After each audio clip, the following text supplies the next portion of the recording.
Like to take down the temperature, so the talks will continue. We agreed that it makes sense to try to sit down on a high level to explore whether there is possibilities to accommodate the concerns of the president, while we at the same time respect the red lines of the Kingdom of Denmark. He said the fundamental disagreement over Greenland remains. It's feared that thousands of people have been killed in Iran during anti-government protests and that executions could begin. President Trump warns that if that happens, the U.S. will take very strong action. CBS's Holly Williams in northern Iraq. A U.S. official has confirmed to CBS News that some personnel at the Al Udeid Air Base in Qatar, that's a giant U.S. airbase here in the Middle East, have been advised to leave as a precautionary measure. Now, the background to that, of course, is that President Trump is mulling over potential military action against Iran because of its recent violent crackdown on protesters. Angry House Republicans say they'll punish Bill and Hillary Clinton for ignoring a subpoena to testify about the late sex offender Jeffrey Epstein. The House Oversight Committee says it will meet next week to advance a contempt of Congress resolution against former President Bill Clinton and former Secretary of State Hillary Clinton after they failed to show for separate depositions about Jeffrey Epstein. Well, it's very unfortunate. Republican Committee Chair James Comer says. A week ago, the Democrats on the Oversight Committee wanted to hear from the Clintons. Criminal contempt of Congress is punishable by up to 1 year in jail. Allison Keyes, CBS News, Washington. President Trump's special envoy says the U.S. is moving into the next phase of the Gaza ceasefire plan. CBS's Linda Kenyon. Steve Witkoff posted on social media that the next phase of the ceasefire involves disarming Hamas, establishing a new government, and reconstructing Gaza. Witkoff also said the U.S. expects Hamas to immediately return the body of the final hostage. Release of the hostages alive and dead was part of phase 1 of the Gaza ceasefire deal. On day 3 of the New York City nurses' strike, the union accuses one hospital of illegally firing 3 nurses. Another hospital criticizes what it described as the union's reckless demands and troubling proposals in contract talks. Nurse Nancy Hagans is president of the New York State Nurses Association. Stop your nonsense. Stop the lies. You're going around talking about nurses' salary. You made $60 million last year. And what did you do? The nurses want better pay and staffing levels. Stocks are trading lower on Wall Street. This is CBS News. Follow and listen to the official 48 Hours After Show post-mortem on the free Odyssey app or wherever you get your podcasts. A former councilman pleads guilty to manslaughter. That's one of the stories coming up. But first, KIRO Newsradio Traffic. Here's Nate Connors. All right, Heather. This one brought to us by Lake Washington Windows and Doors. Our only concern right now is the Revive I-5 project here in Seattle. And that backup isn't terrible. So North 5, you're going to get packed just past Mercer across the Ship Canal Bridge. It's less than 10 minutes to clear this. South 5, we've cleared out. Only minor crowding from the Ship Canal Bridge in the downtown. Both of our lake bridges are all clear, as is the rest of the map. Here are some drive times for you. Alderwood to South Center, the full length of 405 is just a half-hour drive. Seattle to Tacoma, 35 minutes. Olympia to Tacoma, a half hour. And there's no longer an extended wait for drivers at the Clinton Ferry Terminal. All looks good out there.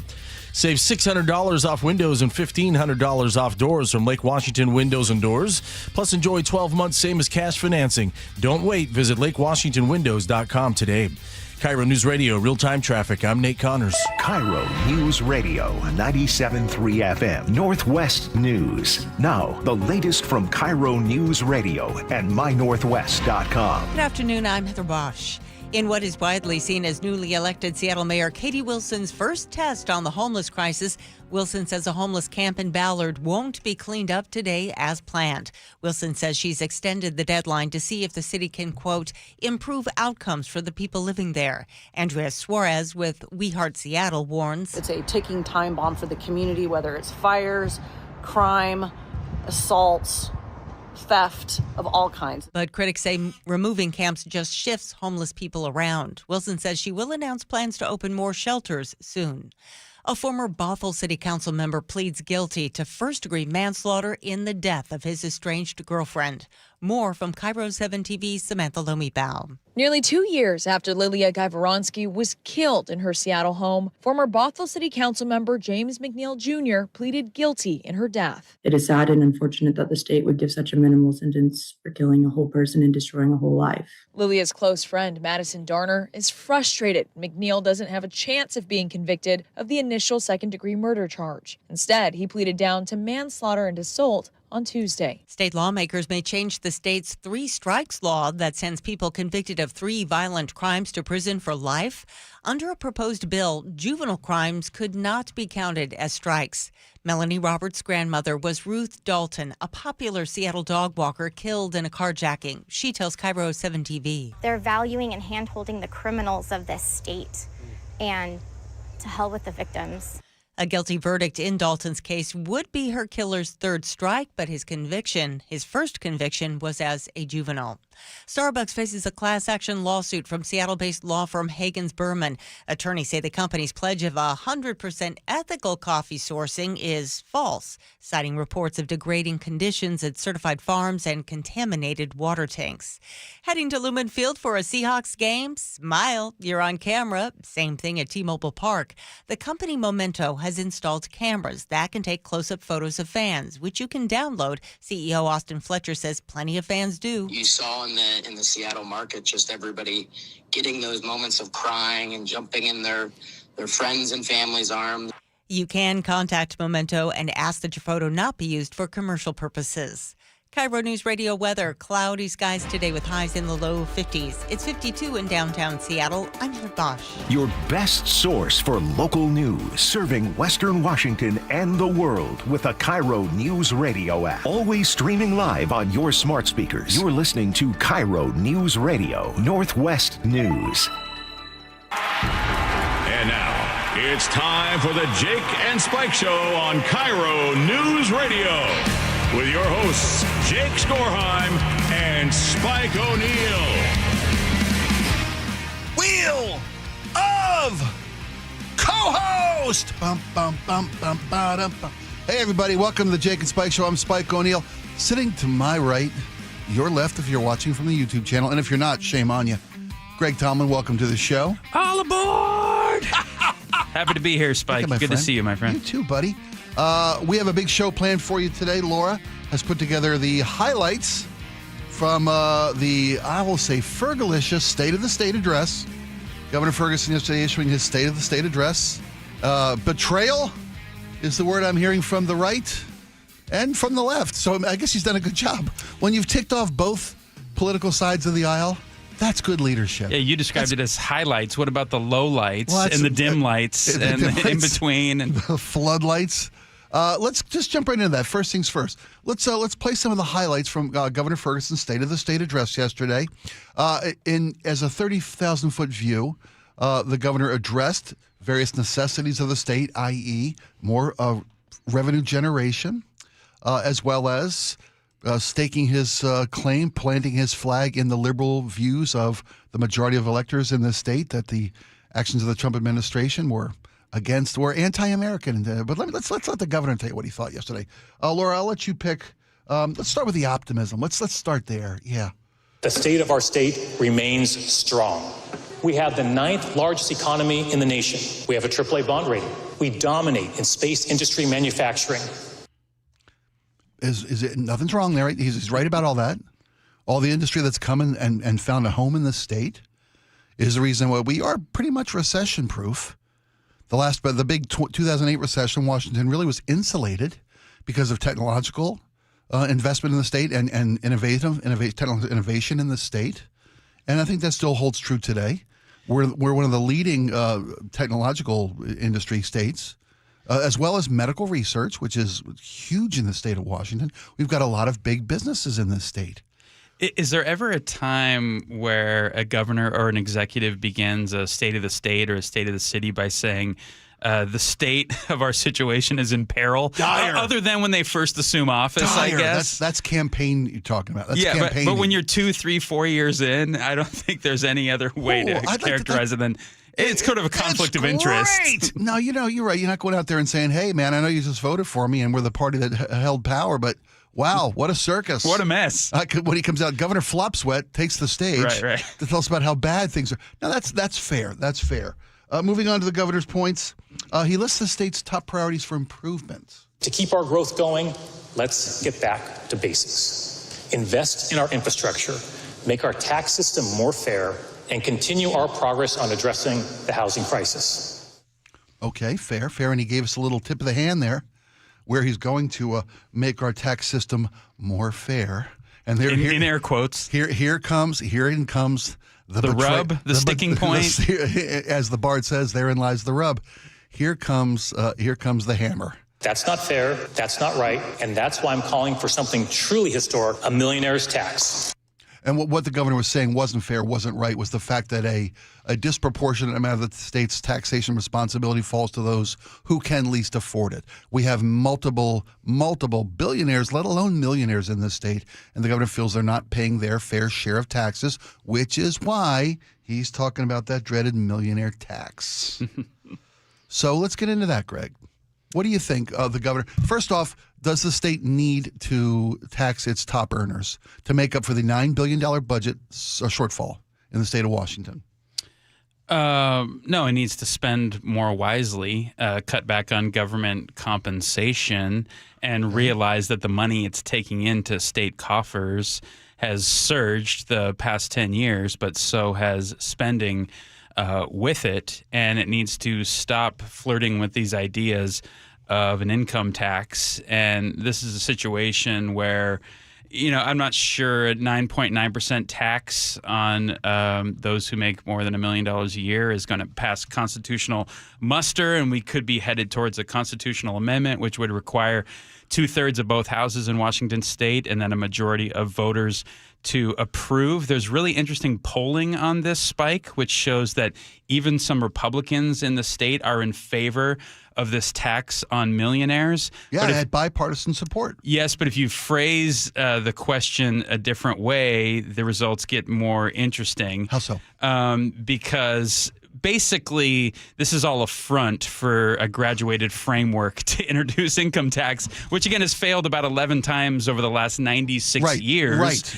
And Democrats keep looking to find a way in to get this income tax made as part of Washington state law, and it's the boogeyman. It's the millionaires. They're preying on this visceral kind of emotional reaction to those voters who think there are certain people who make too much money, and they should pay a little more. But we'll use the term again. The rub is, if they do get this constitutional amendment passed, which is where this may be heading, it's going to be a staged kind of approach where eventually this comes down to more middle-class earners. And, speaking of boogeymen. And there's still Washington state voters.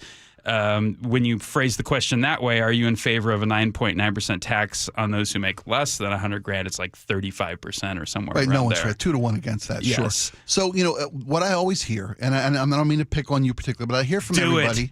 Is that it's just a slippery slope, the slippery slope argument. Are you saying that's a logical fallacy? Well, it's just what you say. I mean, what if they wrote this legislation that it cannot drop below $1 million? I mean, what if they put that in there? Okay, I mean, I know it's the nose under the camel nose under the tent. Yeah. You can give you 1,000 different euphemisms for the slippery slope of taxation, of getting away from the state's ban of a state income tax. I get it. And the first thing you said was what I hear most often, is that the state needs to be more fiscally responsible with the money we've already given them. Mm-hmm. And I've agreed to that argument numerous times. I did some research into what the state cut to help close it was a $16 billion gap. Did you bring receipts today? Is that what you're saying? I did. I actually did homework, and I want credit for doing my homework, mister.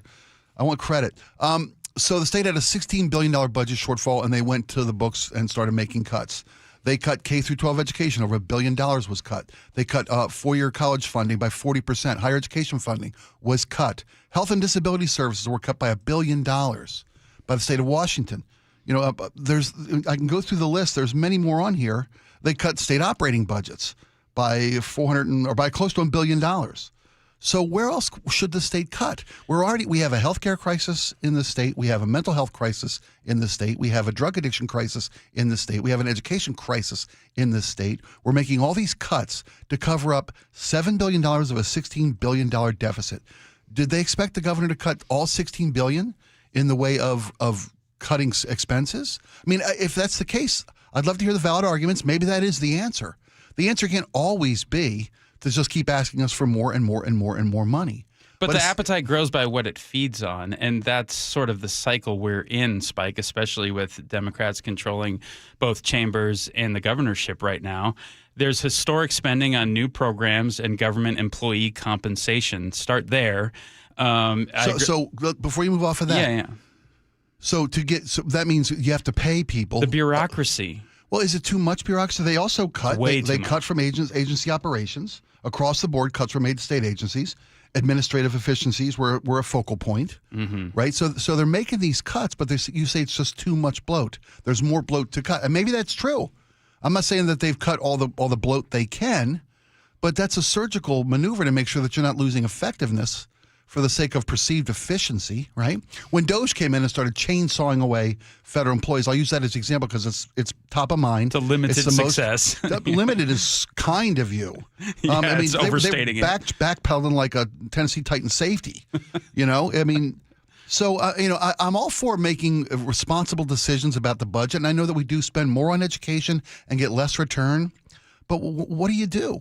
I mean, you talk about the cost of paying employees at the state employee, the state government level. If you want to get people who are competent and the best to do the job, you have to pay them a competitive wage to get them to come and take these jobs. Jake and I go round and round about what we pay our school superintendents in the various school districts in the state of Washington. In the Seattle area, it's $350 to $450K per superintendent, and now they're out there complaining they don't have enough money to buy scissors for teachers in their classrooms. I hear you, but is it the state of Washington's fault that the competition for good school superintendents, you've got to pay these people to get them to come and take these jobs? They're competing with other cities, other municipalities, other school districts to get these educating leaders, these superintendents. I mean, you want to cut corners there and get bargain quality superintendents, and is that going to give us better results? I'd rather cut corners in the administrative state than keep bilking people out of cash to the tune of millions and millions of dollars and keep trying to push this notion of an income tax in our state, which has been dead on arrival for almost 100 years, but they're looking for any backdoor way to get in and make this possible. Now, you said, what if they enshrined into law, well, we're only going to do this with those that make over $1 million. And the sticking point is once you have that constitutional amendment, then it only requires from there on out simple votes by the legislature to have that graduated framework go down and down to lower income classes. And mark my words, that is what they're attempting to do here. Okay. And I'm not trying to argue against the fact that this is history repeating itself. That's how these incremental changes and these slippery slopes, it's not just a clever But the state is getting more blue, and so I guess they're not wrong to try. I mean, there's not like a surge of conservatism in the state that seems to be pushing back. If anything, there's been a more warming to this idea with each passing 5-10 years.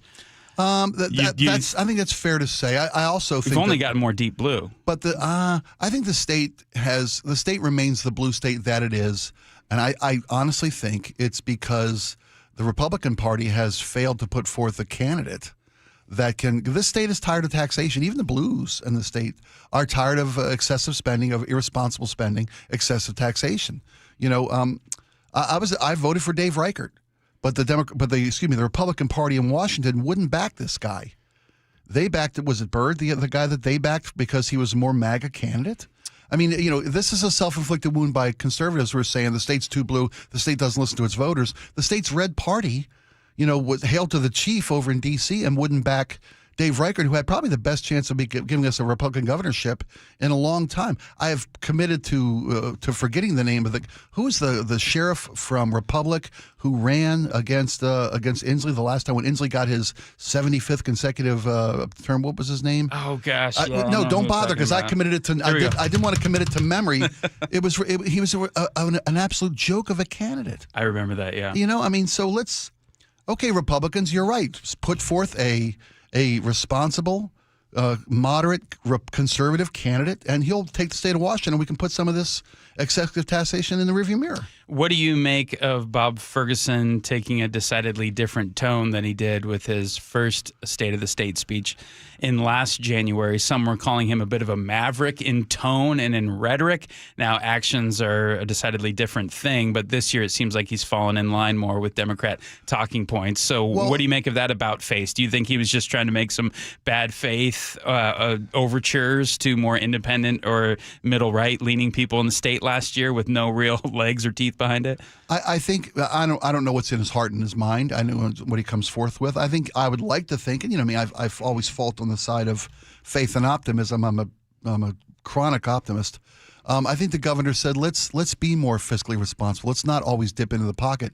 And when you look at what's going on in the state, the realities are, since you can't make more cuts, he's going to have a compromise of both tax increases and cuts, which they have about a 60-40, right? They're asking for 9 more. They cut 7. If my quick math is pretty close to 60-40 with new taxes and budget cuts. Maybe that's the wrong equation. Maybe it should have been 46. Maybe it should have been 70% cuts and 30% tax, half as much tax increase as we got. His about face, I think, is a nod to realism, and I think it also plays into the moment we live in from a national political perspective. The other half of the State of the State yesterday was a total denouncement of the Trump administration and their state and their policies with regard specifically to immigration and law enforcement. To that end, we have cuts from the governor about ICE is their tactics and how they don't agree with the principles of this state. So we need to be direct about what is happening in our country and our state with ICE. It's horrific, it's unjust, and it needs to stop now. So when you talk about this Ferguson stuff, angry about. Oh, sorry. I'm sorry. Your governorship, your lordship, your highness, Your Honor, the governor. I guess the Honorable Turd Ferguson for a lot of people today. Do you flirt with the middle? Do you flirt with conservative voters when the possibility of this state's legislation turning red, given this national climate, or do you lean into your base and guarantee that this be a blue stronghold in the face of national policy directives and national where the presidency of this administration is taking this country at large? I think I expected this tone from Governor Ferguson yesterday, in particular regards to the Trump administration.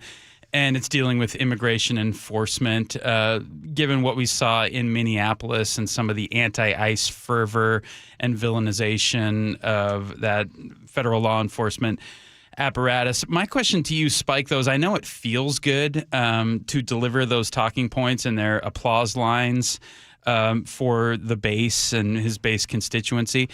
But I have this kind of looming thought in my head, which is I really want to see some true data when it comes to ICE and their enforcement. Because I think right now we're kind of inundated and overcome with a lot of anecdotes and a lot of cell phone footage.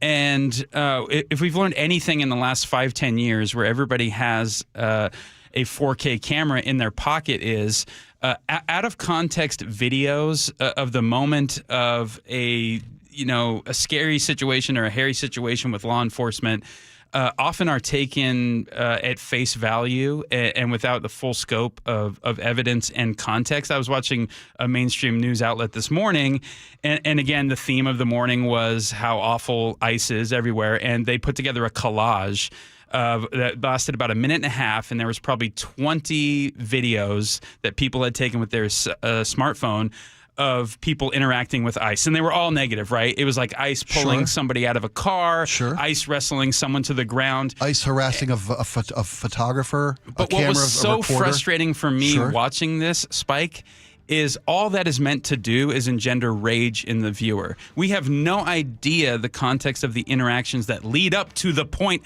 of the worst angle of the situation. So you're saying it's usually when someone is like, no, I'm not getting out of the car. It's usually when someone's blocking their duties that they're carrying out as part of their job. It's usually a moment that is not, our default reaction is, please move. You're not going to move. We're going to shove your face into the ground. But we're meant to perceive and believe it that way. You think because it's misrepresentation? That's what I'm curious about. Okay. And I'm on a fact-finding mission because I've yet to see real data on who ICE is arresting, for what purposes, what the criminal records are. There seems to be a narrative that's emerged of they're going around willy-nilly, and if they even suspect you for a moment might be skirting the immigration laws, we're sending you back to Brazil.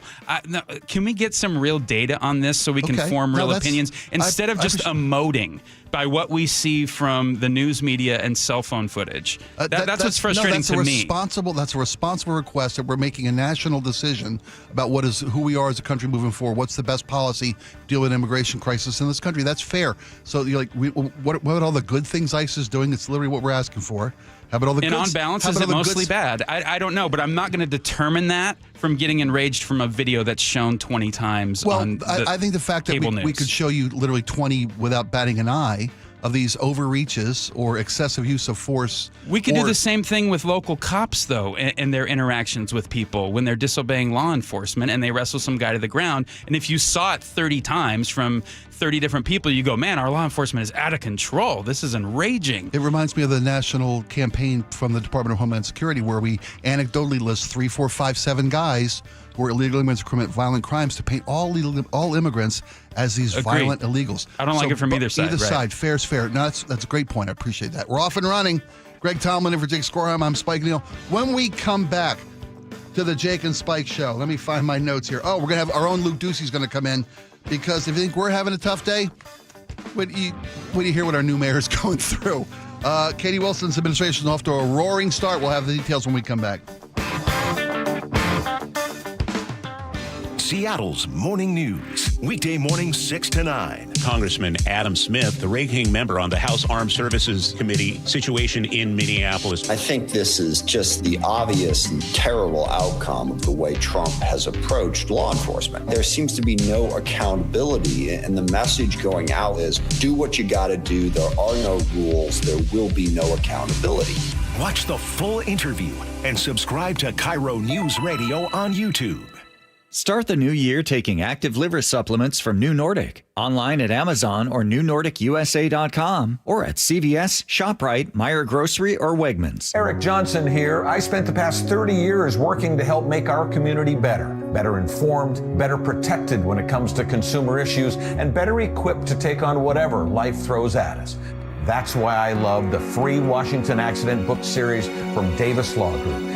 These books keep us better informed about the law, better able to protect ourselves on and off the road, and better off when all is said and done after an accident. Chris Davis didn't have to write these books. He did it because he saw a need. People who were in accidents or other legal situations didn't know what to do, what pictures to take, documents to request. Only a tiny fraction of the people who get these free books will ever become clients of Davis Law Group, but that's not the point. Chris wrote them because it was the right thing to do. The free Washington Accident book series is a must-have for drivers who want to be prepared for whatever the road might throw at them. Get yours at WashingtonAccidentBooks.com. Are you 50 or older? This news is for you. The CDC recommends you get vaccinated against pneumococcal pneumonia. Even if you're healthy, your age puts you at risk. People 50 or older are over 6 times more likely to be hospitalized with pneumococcal pneumonia compared to adults 18 to 49. Just one shot can help protect you. Learn more and schedule at vaxassist.com. That's VAXassist.com. Sponsored by Pfizer.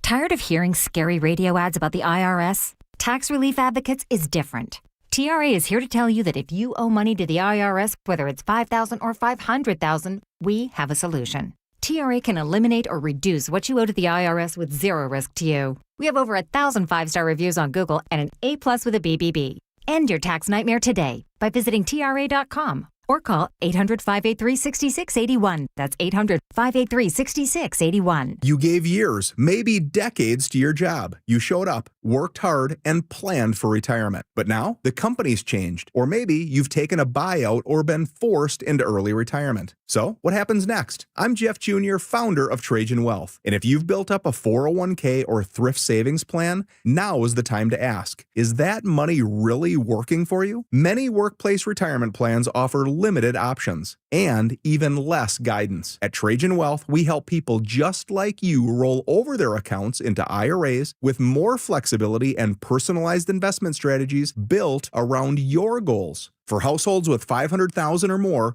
let us build you a personalized plan. We operate on veteran values, service, trust, and doing what's right. Your next chapter starts now. Call Trajan Wealth, 206-656-3300, 206-656-3300. Advisory services offered through Trajan Wealth, LLC, an SEC-registered investment advisor. I know that hiring can be challenging. You sort through tons of resumes and you get too many so-so applicants. You're just waiting for someone to match your role perfectly. Well, now, there's a place where you can meet them fast. ZipRecruiter. Need to hire right away.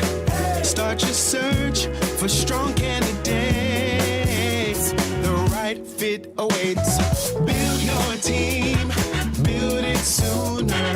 Meet your match on ZipRecruiter. Just head to ZipRecruiter.com/free right now to try it for free. And you're on your way to meeting your match. 4 out of 5 employers who post on ZipRecruiter get a quality candidate within the first day. So try it now. Go to ZipRecruiter.com/free. Once again, that's ZipRecruiter.com/free. Meet your match on ZipRecruiter. Try it free. Are you 50 or older? This news is for you. The CDC recommends you get vaccinated against pneumococcal pneumonia. Even if you're healthy, your age puts you at risk. People 50 or older are over 6 times more likely to be hospitalized with pneumococcal pneumonia compared to adults 18 to 49. Just one shot can help protect you. Learn more and schedule at vaxassist.com. That's VAXassist.com. Sponsored by Pfizer. As a mom, comforting my family is what I do best. Vicks Vapor Stick provides soothing, non-medicated Vicks Vapors in an easy-to-apply stick, and it dries fast, so there's no mess. I use it to comfort myself and my family. Thanks, Mom. Vicks Vapo Stick, soothing comfort for the whole family. And try Vicks Vapo Shower Max for steamy Vicks Vapors when you need more comfort for yourself. Use as directed. KIRO News Radio. Breaking news. Good afternoon. I'm Heather Bosch. Seattle Police and the Washington State Patrol are on the scene of 2 shootings near I-5 and Denny in downtown Seattle. KIRO News Radio's James Lynch joins us live. James, what happened? Heather, Seattle police say this all started at about 11:40 this morning when a man was dropped off at Harborview Medical Center with a gunshot wound. At the same time, near Denny and Fairview, another man reported being shot from a vehicle while he was driving on I-5. Here's SPD Detective Eric Munoz on the investigation, which, as you said, now includes the Washington State Patrol. At this time, we don't have any information indicating that these 2 shootings are related, but we do have to investigate and determine what happened. Now, so far, no suspects have been identified, and it is unclear the extent of the injuries. Heather? Thank you, James. President Trump says starting in February, there will be no more federal payments to sanctuary states, including Washington. The Washington State Attorney General's office says Trump can't withhold federal funding, though, that Congress has approved. This as White House border czar Tom Homan defends the surge in ICE actions in sanctuary cities, including Minneapolis. We're going to surge resources in sanctuary cities because that's where the problem is. The White House claims sanctuary cities harbor criminals. Former council member Shama Sawant returned to Seattle City Hall with the federal government's immigration crackdown in mind. What do we do? What do we do? Protesting ICE and federal immigration policy, more than a dozen Sawant supporters interrupted Tuesday's city council meeting, forcing city council president Joy Hollingsworth to suspend the session. Will you let us continue our business? Okay. We're going to go into a 10-minute recess to cool it out. The council returned 10 minutes later. Sawant is running for Congress against incumbent Adam Smith. Luke Ducey, KIRO News Radio. Investigators say Seattle Mayor Katie Wilson received more than $10,000 from her mother to cover child care during the election, and that exceeded the city's campaign contribution limits. Child care affordability was a central issue during Wilson's campaign. She even posted a video with her mom on social media. So is this about Josie, my granddaughter's child care? I really appreciate you chipping in for child care during a stressful campaign. The commission said Wilson refunded her mother the amount of money that exceeded the city's contribution limit, and then they fined Wilson's campaign $250. On Wall Street, the Dow is down 65 points. NASDAQ is off 261.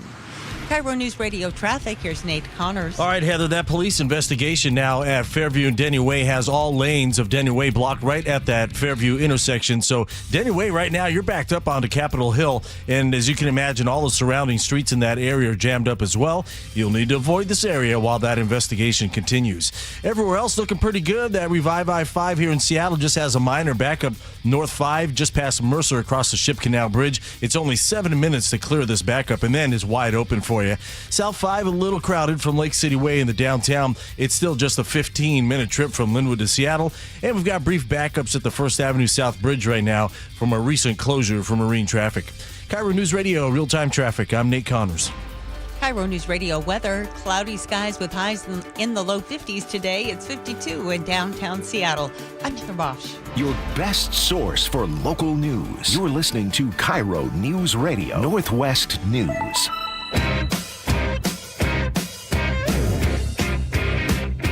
Welcome back to the Jake and Spike Show. I'm Spike O'Neill, along with Greg Tomlin today, and for Jake Skorheim. We now joining us is Luke Ducey of the KIRO Newsroom. Luke, you have the honor of covering the city. Was it a city council meeting last night that was disrupted by protests? Yeah, yesterday afternoon, city council meeting interrupted by Shama Sawant supporters. If you're listening to the news just a moment ago, this is a story that I was covering earlier this morning.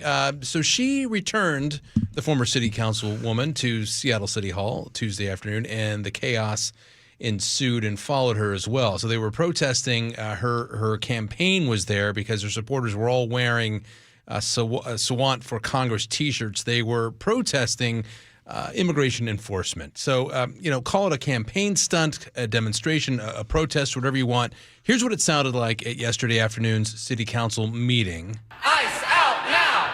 ICE out now!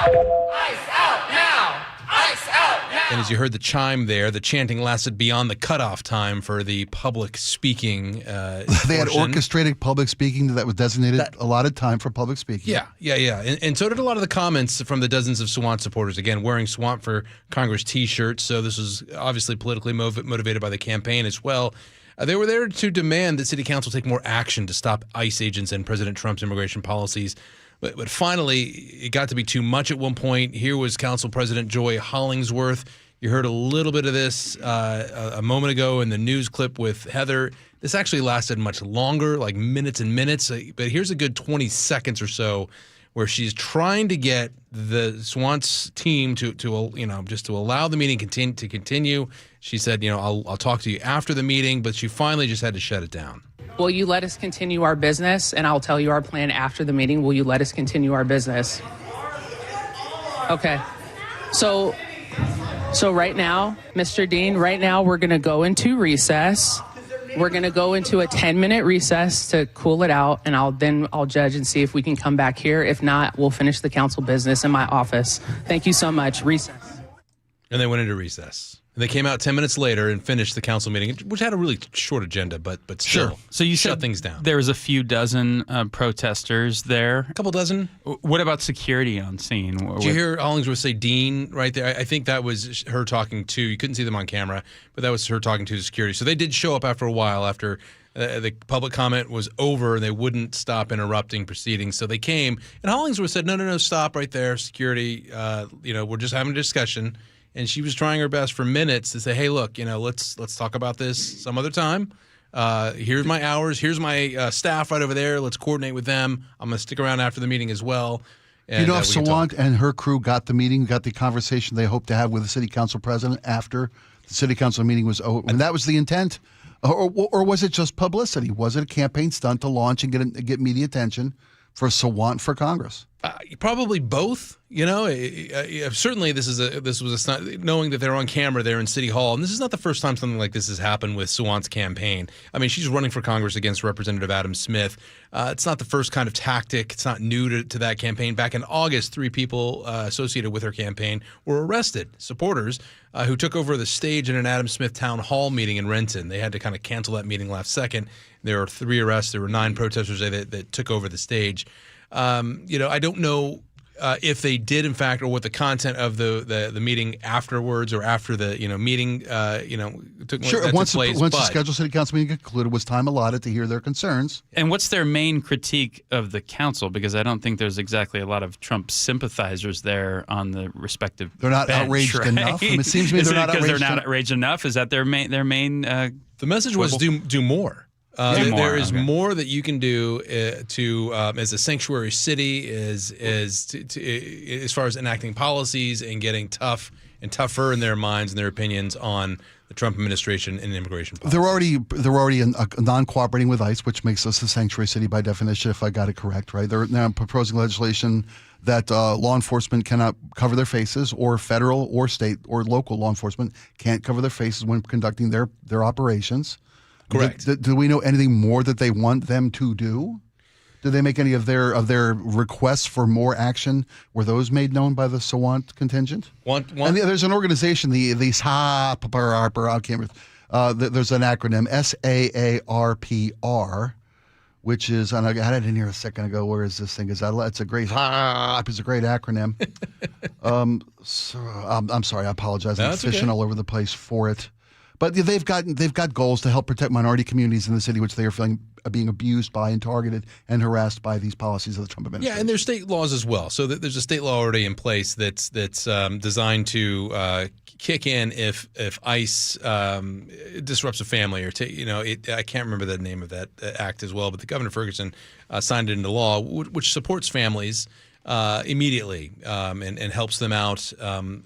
In the community as well, when and if something like that happens, there's an ICE raid and families are disrupted, or part of the family is taken away, mom or dad or both, and the children are left behind. Often in the cases that's what happens. And there's a law being considered right now that would prohibit ICE and other federal agents from covering their face with masks unless it's for medical reasons, right? Or chemical agents are in play, things like that. It's the Seattle Alliance for Racist and Political Repression. Or against, excuse me, Seattle Alliance Against, that's the other A. That's the other Seattle side. Alliance Against Racist and Political Repression. And I understand the intent of the organization. I back the intents of this organization. But overtaking and commandeering a city council meeting to make your point, I don't, I got children I raise. I don't want to reward bad behavior by giving them time with city council, which is why I asked if they got their time.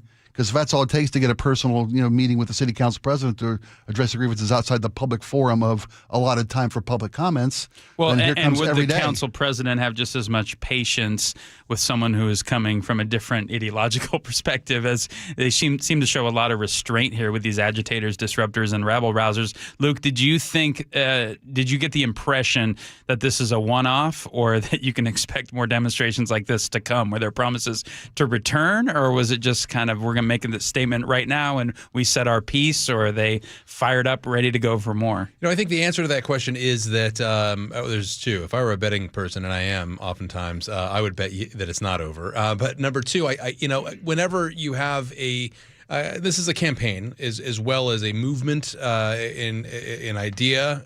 You're going to, of course, if you don't think that your goal has been met and your obligations to your group you haven't crossed the finish line, of course you're going to keep moving in that direction and come up with other stunts or other actions that with more time. Exactly. If it works, and then keep doing could the council ban them and have security at the door, not even letting them in future instances? Sure, that's a step that the council could take. Hard to believe that they would do that, especially with the restraint that they showed yesterday. I think Joy Hollingsworth, as the newly elected president of the city council, really showed that she's open to allowing people to speak their mind and have a dialogue. And even when security showed up, she said, hey, no, we're just talking here. Let's talk this out, but let's do it in an appropriate way. I think the key quote was the question she posed, which is, will you let us continue our business? There's a lot of subtext there. They're trying to de-escalate, right? Will you allow us to keep having this council meeting? Or if you How want, about we're going to do this because we're duly elected officials carrying on the city's business. You have no right to interrupt. Then that gets to aggressive tactics by security to stop this movement. I mean, isn't de-escalation the buzzword of the week, I would hope, around this country? Luke Ducey, we didn't get to the mayor's babysitting money. We'll talk about that in future breaks. So. Covered that as well this morning. That's an interesting story. Beginners struggles, out of the gate struggles for the Wilson campaign. Thanks so much, Luke Ducey, the KIRO Newsroom. When we come back, speaking of getting in each other's business, a couple of local sheriffs are having a little online tiff. Having it out about the policies and topics of the day. We'll have those for you when we come back. This is what the NFL playoffs are all about. The Seahawks win the game. A dominant Seahawks team, 2 wins away from the Super Bowl. This is the vision that we had for our team. Hosting a bitter rival. Richard Sherman tips it. In front of the best, loudest fans in the game. Listen to the 12th man. Let's go. Seahawks 49ers, Saturday night. Kickoff at 5 on the home of the Seahawks. KIRO News Radio 97.3 FM. Did you know that 25% of your home's heat loss is through your attic? Hot air rises, and if your attic isn't properly insulated, the hot air is going to rise right through your ceiling, into your attic, and out your roof that's far past its half-life. That sounds cold and expensive. Hey, this is Jake Skorheim. If this sounds like your house, it's time to call Valentine. And right now, Valentine has a great winter special. Bundle attic insulation with any new roof, and you'll save an additional 10% off your entire project. Plus, with Valentine's financing options, they make it easy. No matter what your home needs, insulation, gutters, siding, or a new roof, you are guaranteed the Valentine experience. Seamless communication, meticulous cleanup, and extra mile service, even in winter weather. My home is protected by Valentine. They keep me off the roof, which my wife and kids are extremely grateful for. I trust them to help you too. To lock in your winter bundle savings, call 206 Roofing today. Again, that's 206 Roofing. And remember, when you see the red Valentine vans, you know your home is in good hands. 206 Roofing. This is a special alert to all Americans who own a vehicle with less than 200,000 miles with an auto warranty about to expire or with no warranty coverage at all. Due to a decline in the economy, CarShield is announcing a low-cost month-to-month vehicle protection plan that is now available to the public to save any driver out-of-pocket expenses on future auto repairs. Call now to find out how you can pay almost nothing for covered auto repairs. Yes, you heard that correctly. Pay almost nothing for covered auto repairs. An open phone line has been established for all drivers to call for a free quick quote. Call 800-292-4541 now. Drivers who are covered will not have to pay for covered repairs again. This protection plan is at an all-time low. Additionally, drivers who activate this vehicle protection today will also receive free roadside assistance, free towing, and car rental options at no additional cost. Call us for your free quick quote today. 800-292-4541. That's 800-292-4541. What do you have to lose? Call 800-292-4541. Again, 800-292-4541. Guys, if your energy is low, your strength isn't what it used to be, or your drive feels off, it's not just getting older. For many men, it's low testosterone. At Revive Men's Health Washington, you can start with a free T-check, exam, and consultation, so you get real answers about your testosterone levels and overall health. And this month only, qualified patients may receive 25% off testosterone replacement therapy. This isn't guesswork or one-size-fits-all treatment. Revive specializes in personalized, closely monitored testosterone care designed to help men feel stronger, sharper, and more like themselves again. With over 120,000 patients treated since 2011, Revive Men's Health is trusted for results, not hype. If you've been putting this off, now is the time to act. Claim your free T-check and consultation and see if you qualify for 25% off TRT. This month only. Call 206-529-1111. That's 206-529-1111. Or visit ReviveMen'sHealth.com. Terms apply, must medically qualify. Finding great candidates to hire can be like, well, trying to find a needle in a haystack. Sure, you can post your job to some job board, but then all you can do is hope the right person comes along, which is why you should try ZipRecruiter for free at ZipRecruiter.com/radio. ZipRecruiter doesn't depend on candidates finding you. It finds them for you. Its powerful technology identifies people with the right experience and actively invites them to apply to your job. You get qualified candidates fast. So while other companies might deliver a lot of hay, ZipRecruiter finds you what you're looking for. The needle in the haystack. See why 4 out of 5 employers who post a job on ZipRecruiter get a quality candidate within the first day. ZipRecruiter, the smartest way to hire. And right now, you can try ZipRecruiter for free. That's right, free at ZipRecruiter.com/radio. That's ZipRecruiter.com/radio. ZipRecruiter.com/radio. ZipRecruiter. Now is your time to get into a new D.R. Horton home by taking advantage of its National Red Tag Sales event going on right now through January 25th. Stop by any of its participating communities and find select Red Tag homes at incredible pricing. So whether you're buying your first home or looking for an upgrade, you don't want to miss the Red Tag Sales event going on right now. Discover the D.R. Horton difference. Visit drhorton.com. D.R. Horton, America's builder and equal housing opportunity builder. Experience the iconic Mexican music group Bronco at Muckleshoot Casino Resort, Saturday, February 28th at 8 p.m. They've sold more than 20 million albums and performed for audiences all over the world. Now Bronco is bringing their modern take on regional Mexican sound live to Muckleshoot Casino Resort. Tickets are on sale now at muckleshootcasino.com.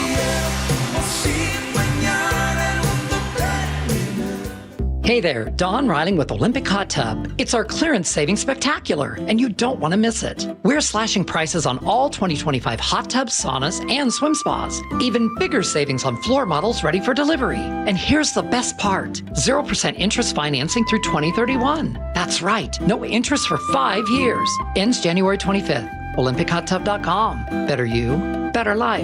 Olympic Hot Tub. All right, we're back, everybody. It's the Jake and Spike Show with Greg Tomlin filling in. Now, we're going to call an audible here because Luke Ducey's going to stick with us. We had planned on the last break getting to both the City Council disruption at yesterday's City Council meeting and the next little hiccup in the launch of the Katie Wilson administration's, successful governance of this city's future. Luke, give us a story of money for the babysitter. Is this Babygate? What are we calling this? Childcare, we call it in 2025. Sittercate? Okay. Investigators discovered more than $10,000 in childcare-related campaign expenses were not properly reported by Seattle Mayor Katie Wilson's campaign. Here's the deal. According to Seattle's Ethics and Elections Commission, they received a tip back in late October that Wilson's campaign received contributions from Wilson's mother and that Wilson and her mother violated Seattle's contribution limits. So the commission investigated. In a letter obtained by Seattle Red 770, the commission said they found Wilson's mom and dad sent her campaign, not her, but her campaign, more than $10,000 to pay for childcare for Wilson's daughter. However, the letter says the money was a campaign contribution and the campaign never reported it. So, when it first leaked that Wilson's mom and dad were sending her money, Wilson's team used that to draw attention to the issue of child care affordability. She even posted about it on X. Here was Wilson and her mom sitting on a sofa together talking about it. They made a video about it. So is this about Josie, my granddaughter's child care? I really appreciate you chipping in for child care during a stressful campaign. And I also know that a lot of families aren't that lucky. But the commission, again, found it exceeded limits, and Wilson didn't report this until the commission investigated. The other thing I would just add is the commission said Wilson did refund her mother the amount of money that exceeded the city's contribution limit. They also said because Wilson's campaign cooperated and with staff, and that this is the first time they ever seen anything like this, a campaign contribution from a mom and dad for daycare and childcare. They only fined her $250, which was paid. So why didn't they just give the money directly to the parents, to the family, for daycare? Why did it go through the campaign? I don't know. We don't know. That's an interesting question. So what would happen if they had given it just to the family? So I did some digging a little bit this morning. So if someone gifts you money, let's say directly, I give you a check for how much money. There's a threshold there somewhere. It's between $17,000 and $19,000 that you, as a recipient, would have to pay a gift tax on that. Anything that goes to a campaign, you don't have to pay a gift tax on that money. But again, I don't know, and we don't know exactly how much money Wilson's mom and dad sent her campaign, but it was enough that it exceeded, according to the commission, the amount that was acceptable. So the money above and beyond was paid back to mom, according to the commission. It's fascinating that this issue, before the latest revelations came out, sort of divided people politically. There was just as many people that thought this benefited her campaign because it normalized her, and then there was a fair amount of people that also criticized her for this. Do you think they had planned all along to use this as a campaign issue to try to embolden her campaign and get on the side of more regular voters, and now it's just backfired? Like that was the plan all along, not foreseeing, oh, wait, we don't really know the contribution laws that well. Oops. Well, you always try to assume best intentions as far as, Do you? I don't know. I don't know the tax codes and stuff. I wouldn't know. You would think some people in the campaign would know if they didn't know. The other piece of that, though, is, remember, this was a tip in late October that brought it to the attention of the commission. I will also say, and in that video with her mom, if you listen to the whole thing, Katie Wilson did say that the mayor, the past mayor, Harrell's office during the campaign put that information out saying mom and dad are sending her money. Right. And that's what kind of tipped that off to the public as well. Okay. So I don't know that money from mom and dad was going to be a part of the narrative for her. Her hand was forced, and then they seized the opportunity to try to twist that narrative. So it seems to me that if they had given just a cash gift to Katie Wilson and her husband, there'd have been a bigger tax bill than the $250 fine they got from a campaign contribution. Maybe they knew that going in. And a way to save a little money was, let's not make it a gift where we taxed it whatever percentage of $15,000. And I thought, by the way, the Dufresne-Hadley Act of 1942, you can give a spouse up to $35,000. Remember when they were going to throw Andy off the roof in Shawshank? That's right. You can give your spouse a one-time gift up to $35,000 to anybody. Is that tax-free? Tax-free. I think a lawyer would tell you just pay the child care provider. That's why didn't that happen? It's a good question. Luke, thanks for trying to straighten out this bag of snakes for us. We appreciate you very much. You bet. All right, when we come back, we're going to dig a little deeper into the national appetite for ice and the political and social ramifications therein. I'm Spike O'Neill with Greg Tallman in for Jake Skorheim. We'll be right back. This is what the NFL playoffs are all about. The Seahawks win the game. A dominant Seahawks team, 2 wins away from the Super Bowl. This is the vision that we had for our team. Hosting a bitter rival. Richard Sherman tips it. In front of the best, loudest fans in the game. Listen to the 12th man. Let's go. Seahawks 49ers, Saturday night. Kickoff at 5 on the home of the Seahawks. KIRO Newsradio 97.3 FM. I'm Ed Evans, CEO of Consumer Cellular. No, we're not one of the big guys. Truth is, we don't want to be. If you're over 50, Big Wireless probably has you paying for more data than you might need. You could be throwing away thousands over a lifetime. Our entry-level data plans start at just $20 a month. And for a limited time, switch and get your second month free. Call 1-888-FREEDOM, visit consumercellular.com or a store near you and get your second month free today. Plans include $5 credit for auto pay and e-billing. See site for additional details. Wesley Financial Group is not a law firm. I'm Chuck McDowell, founder of Wesley Financial Group. Did you buy a timeshare because they told you it was a great investment? That's a lie. Most timeshares can be bought online for $1. To find out what your timeshare is worth and to cancel it, call us today and we'll send you our timeshare exit kit free with all your options for cancellation. Call Wesley for your free exit info guide. 800-771-1300. That's 800-771-1300. When you walked through your kitchen this morning, what'd you see? Did it make you happy? Hi, I'm Chad Cicchini, owner of Heritage Homecraft. Well, I want to make you happy. We'll custom build you all new cabinet doors and drawer fronts, and using our exclusive 1/4-inch solid wood refacing process, transform your existing cabinets into a beautiful new kitchen. Add a custom quartz countertop, change things up a bit, add some more cabinets, install some cool new features like soft close drawers and sliding shelves, whatever you like. We'll help you to create the new kitchen you'll be proud of. All in about a week, and all with way less mess, hassle, time, and expense than to tear out. Stop waiting. For 18 years, we've been honored to serve thousands of happy customers, and we'd love to serve you. Call today and I'll get one of our pros to come out and show you how easy and comfortable it'll be to get going on your new kitchen. Heritage Homecraft, 425-485-1600, 425-485-1600, or heritagehomecraft.com.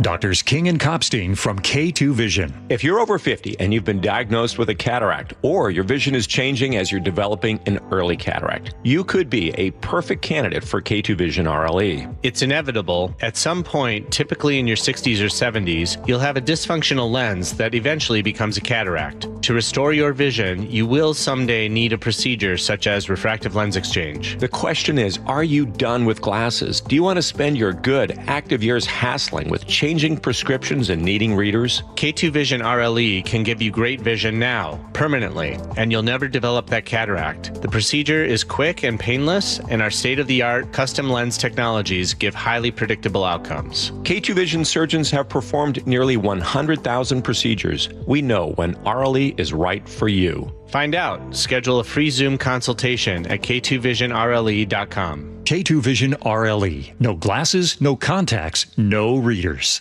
It's cold outside, and if you're noticing it's taking forever to heat your home, there are cold spots in certain rooms, your furnace turns off and on a lot, or it never stops, or maybe your energy bill is just way too high. These are all warning signs that your home needs a blanket. There may be something wrong with your insulation, which means not only are you uncomfortable in your own home, but you could be wasting hundreds or thousands of dollars a year in lost energy. Call Insulation Northwest today, and we'll send one of our professionals to give you a fast, free energy inspection to determine if there is a problem. And if there is a problem, we can fix it fast. Most jobs are completed in 1 day. You have nothing to lose. The inspection is free and only takes about an hour and could save you thousands. Keep the heat in, the cold out, and your energy bill low. Call Insulation Northwest today. Insulation Northwest, the real insulation company. Please ask if you qualify for thousands of dollars of free rebates from your energy company. InsulationNorthwest.com. Hair Volume from New Nordic will make your hair look thick and healthy. Hair Volume is available online at Amazon and NewNordicUSA.com or in the hair care aisle at your local CVS. KIRO FM and HD1 Tacoma, Seattle. This is CBS News on the Hour, your home for original reporting.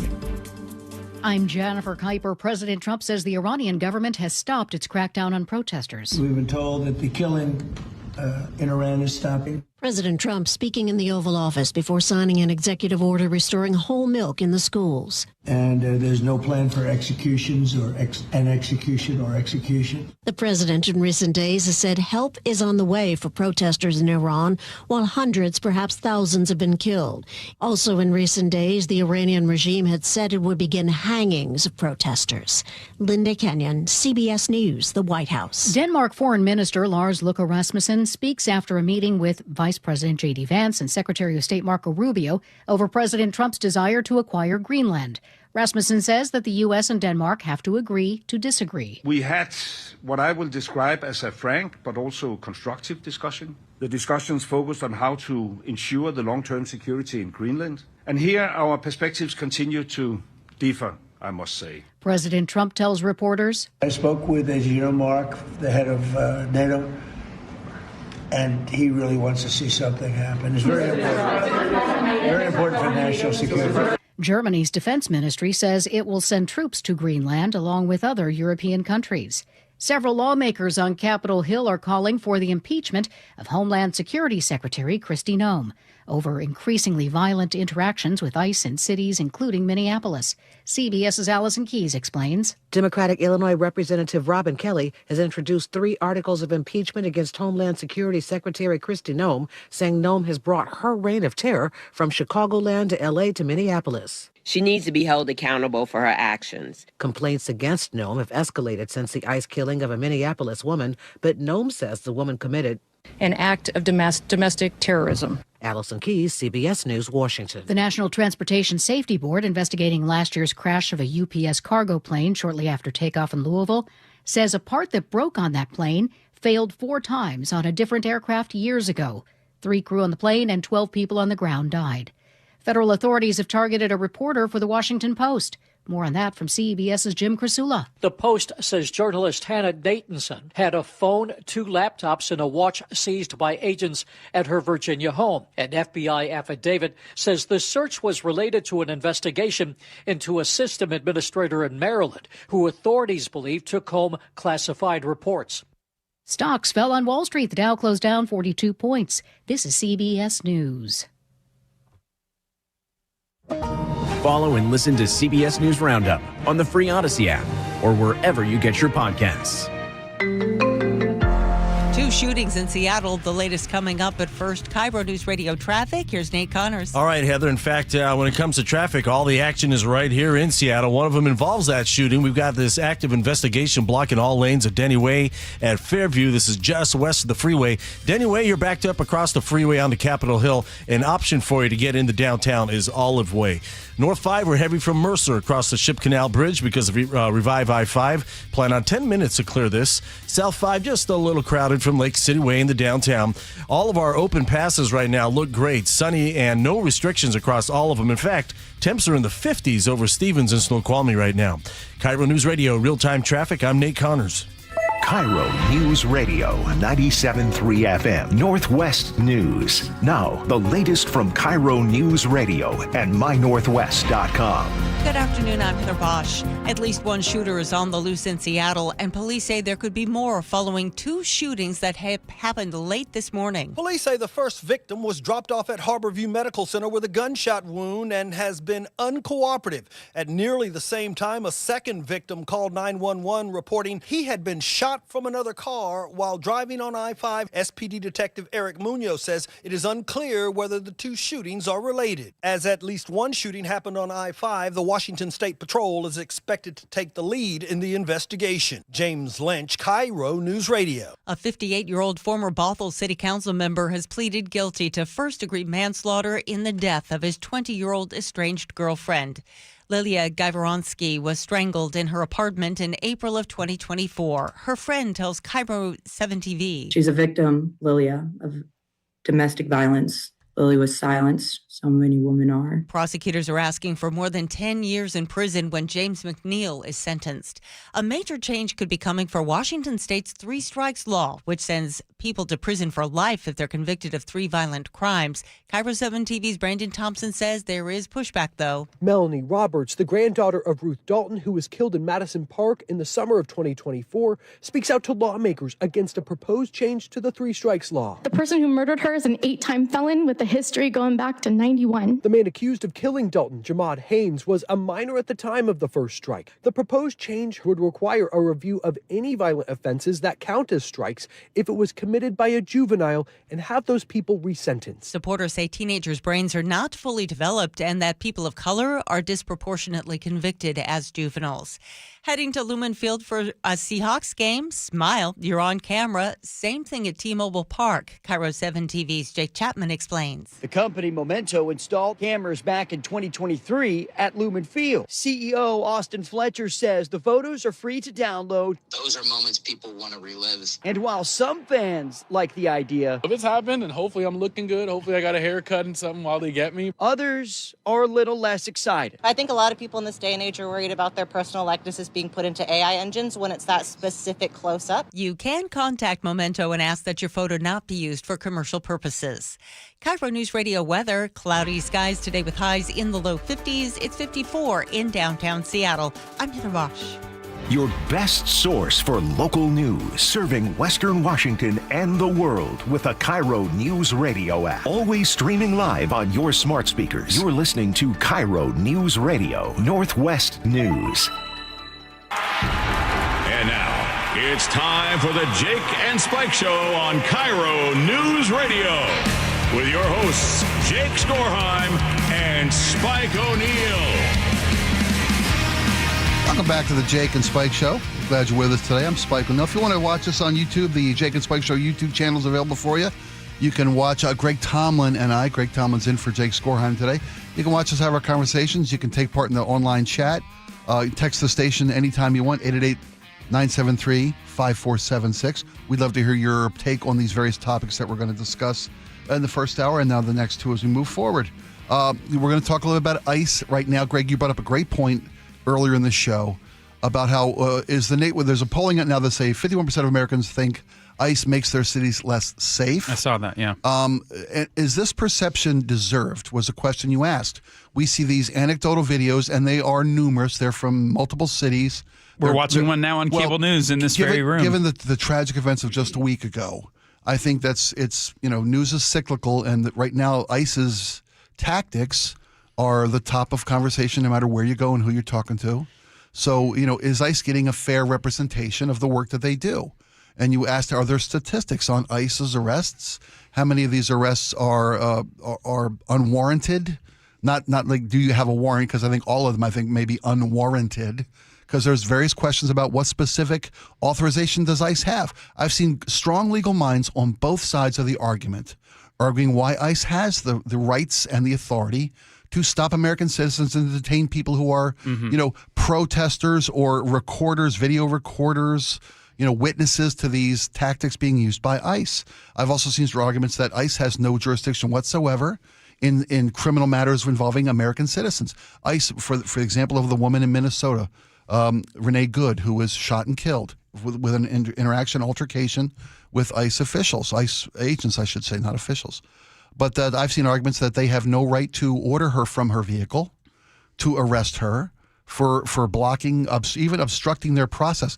If someone is stopping them from making an arrest or a detention, physically gets between a detainee and an ICE agent, yes, then ICE has the authority to make arrests and detainments in that regard. But, it's what authority do they have? And if so, what are they abusing it? That's the question people keep asking left, right, and center. I think it's warranted at various times to either advocate for cooling the temperature or raising the temperature when it revolves around a given issue. Sure. Solid thinking.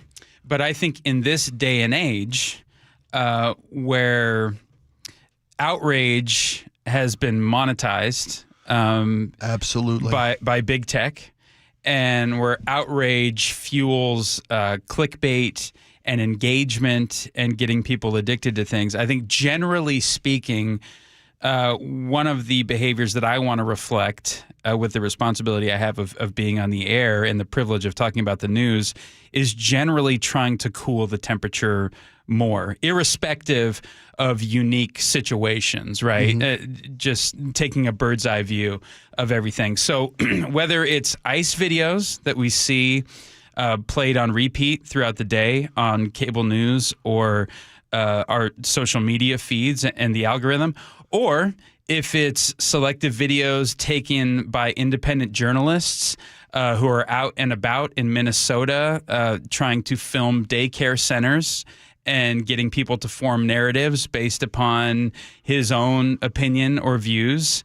I just want everybody to pause and say, I don't have all the facts. A picture is worth 1,000 words. I think a picture or a video is sometimes worth 1,000 lies. And I just want to advocate for people not to take the bait as much, and especially pay attention to your own cognitive biases, whether you drink from the cup of MAGA or you begin with a posture of hating MAGA and just wanting to believe every negative story about him. I'm neither. So I kind of played in the middle for the most part and just ask myself, well, what's the truth of the matter? So with what we saw in Minneapolis, it might not be a popular take in this day and age, but I don't have a definitive opinion on what happened and what the law will say about it ultimately. So I can give my visceral reaction, right, and I can give my opinion. But what troubles me is statements with certainty based on extremely limited information. And so when I watch what's happening with ICE around the country, my preconceived notions about the issue inform me. I think Trump has gone a little too far with this. There's been a bit of an overcorrection. I think the Trump presidency has been a reaction to some of the open borders policies of his predecessor. And now he's going all in, no holds barred. We're just rounding up everyone we think is illegal. And are our tactics warranted or not? Well, we're going to, the left and right is building a case based upon lots of independent footage from the citizenry, selectively edited, that with wherever you fall on the political spectrum, you're going to use that footage one way or another. And I just sort of stand back and go, well, I care about hard data. I care about the facts and less about people trying to stir me up into a rage about seeing some kind of selectively edited video. But the problem is, Spike, I don't know where we're going to get that data from. Is it from the state of Washington? Is it from ICE? And then you have to follow up by saying, are we getting accurate data? And I'm not so certain either. Thus, it adds even more to the malaise and the confusion. And I just feel like I'm sitting here as an outside observer, a little helpless on how to interpret various things that are going on. That was a bit of a mouthful. No. But I'm giving you this sort of big picture here on how I feel about all this. I'm with you. And I love your take on it, because you're telling me you can't trust the information you're getting from the government. Am I misrepresenting what you said there?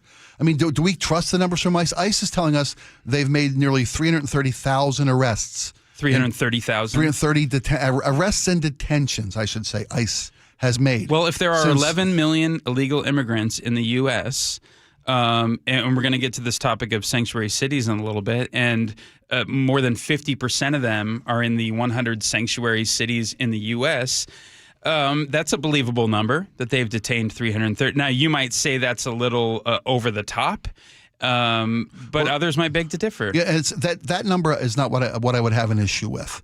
You had said earlier, are we seeing a false representation of their tactics by the sensational videos we're seeing on social media and in mainstream broadcast media? And from the people we're hearing from in the conservative media circles and the Trump administration themselves, that they're going after the worst of the worst and the hardened criminals and making our streets safer. So how many videos where we see people who, by DOT's own statistics, and it's funny because I did 3 separate independent searches and I got 2 different numbers of that. One says 70% of those detained by ICE do not have criminal records. The other one says 40% of those detained by ICE have no previous criminal history. So does this mean people who are charged but not convicted? I guess there's the deviation in those 2 numbers, where 70% of the people had no previous convictions, 40% had no criminal inaction whatsoever. But to that point, how much is enough of a deviation from the mission of taking dangerous criminals off the street? That's how it started. They've revised that statement since. Well, that's a great point. Why? Is the goal to get people who are here without papers off the streets? Because that's not what was campaigned on. There are conversations to be had about whether or not a path to citizenship is the right way to go. How many people are in this country that shouldn't be here? I get it. How many of them benefit the economy?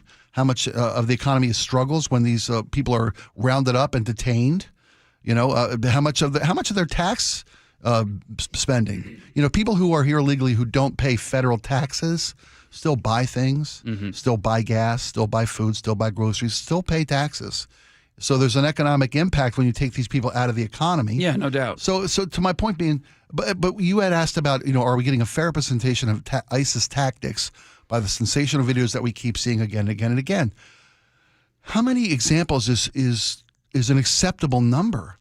I mean, because here's the question, should, to the point of the governor yesterday saying that the ICE is acting without restraint and against the law, unconstitutional actions against the citizens of Washington. Same thing is being said in Chicago, in Minneapolis, in Los Angeles, all these places. How much is enough of? Where's the data to back that up? Is all I'm asking. Because being in the country without papers is a civil offense, not a criminal offense. Okay. So is someone being dragged from their car for failure to comply, even a U.S. citizen, Miss Good in Minneapolis? These are examples of if you're obstructing the duties of law enforcement and you repeatedly fail to comply with orders from law enforcement, we've granted these powers to make such type demands. ICE isn't law enforcement. They're federal law enforcement. It's immigration enforcement. That's Okay. where the rub comes in. That's where these 2 points of view come in. Then you have guys like Stephen Miller and the vice president saying they have absolute federal immunity. You talk about taking the temperature down, and I agree with you. Yeah, I don't agree with absolute federal immunity. That's what's coming from top. So are ICE agents then emboldened to? I saw, and it just maybe an anecdotal video, but how many is enough? I saw a video yesterday of ICE coming up to a guy at a gas station in Minneapolis. Yeah, a brown guy.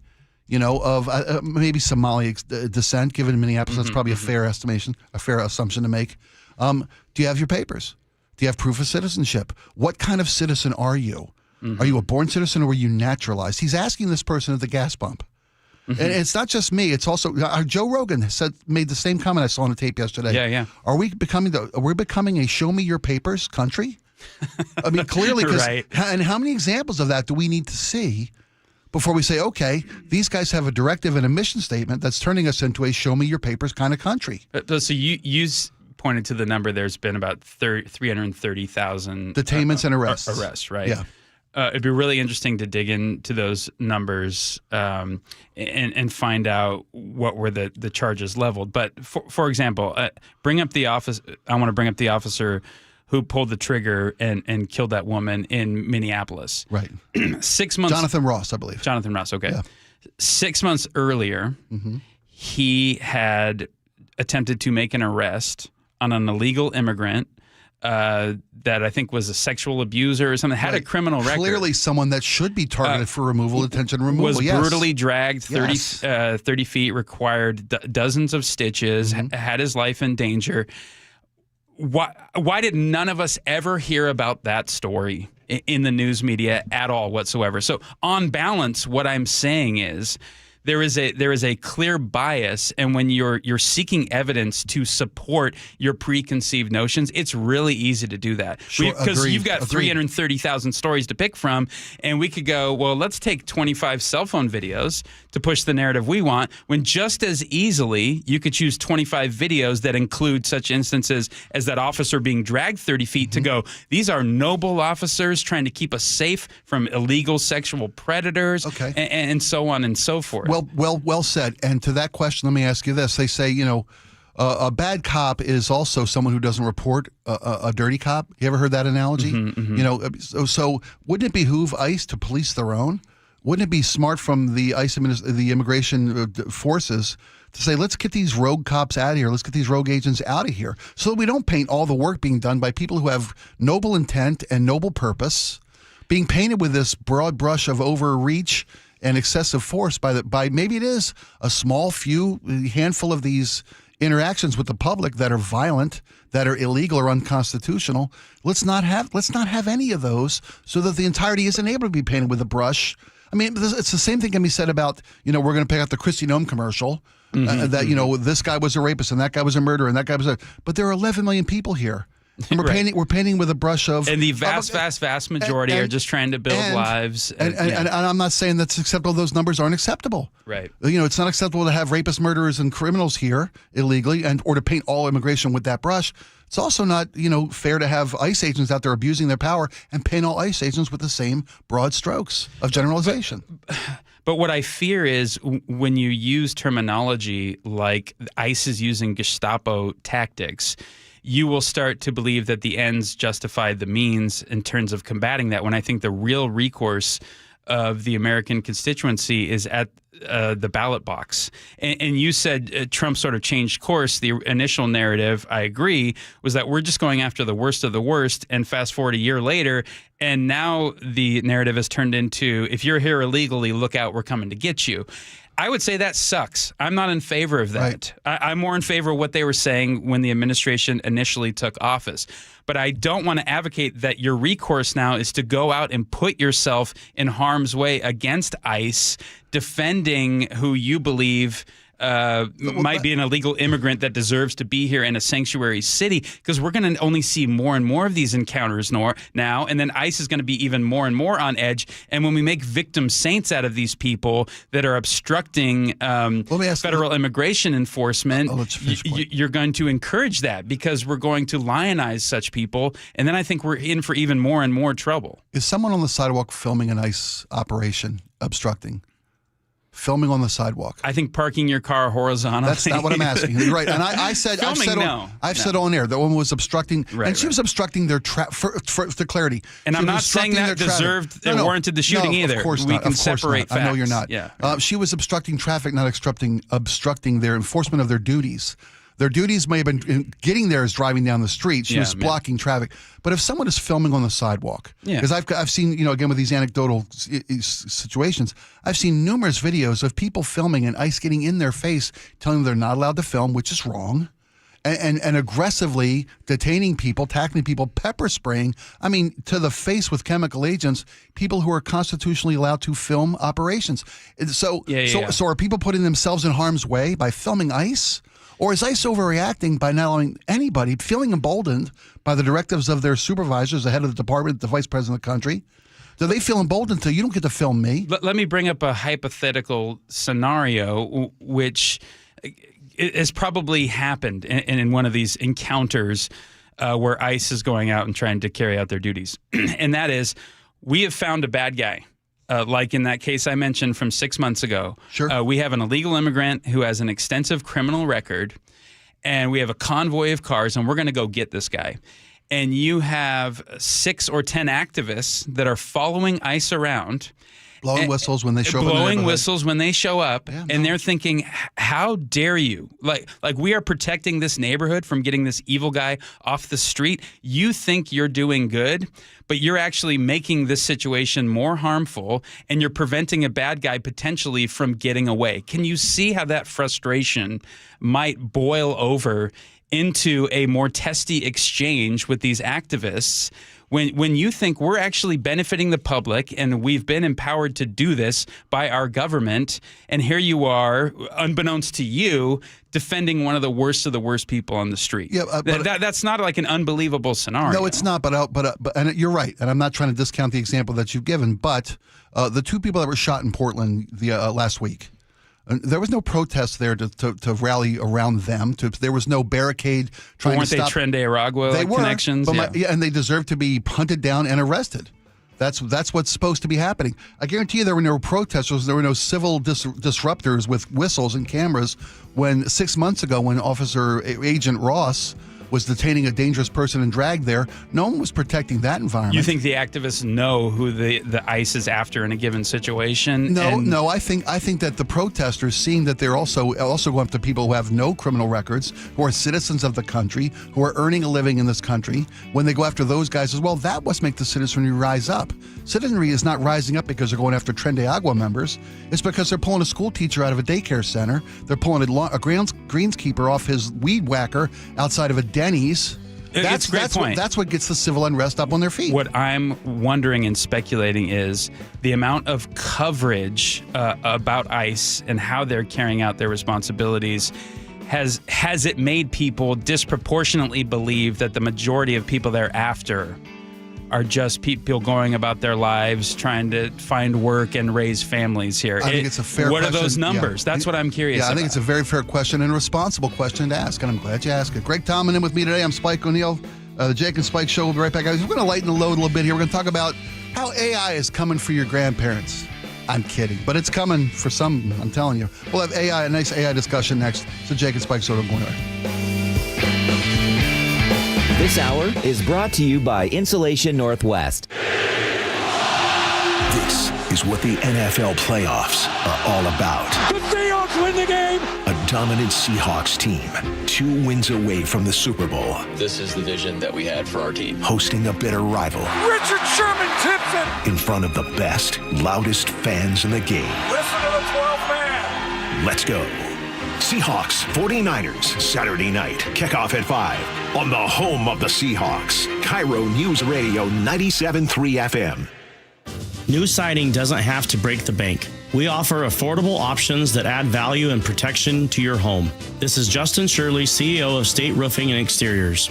And while we're at it, ask about our roofing, windows, decking, and gutter services for even more savings. Call 866-ROOF-ROOF or visit stateroofing.com today to schedule your free siding inspection. State Roofing and Exteriors, held to a higher standard since 1968. State Roofing, the best roof you'll ever need. Cold is leaking and rats are moving and mold is creeping and water seeping in. It's hard to be a homeowner, we know. Without American Crawl Space and Pest Services, it is hard to be a homeowner. Dave Ross here. American Crawl are the heroes to call for insulation and pest issues because in addition to their great reviews and decades of experience, they also give out the most PSE insulation rebates of any insulation company in the state. American Crawl, the heroes you call. Get your free inspection at AmericanCrawl.com. If you own rental property, you don't want to miss this, especially in today's market. John Curley here from Madrona Financial. Are you a landlord? Are you actually making money?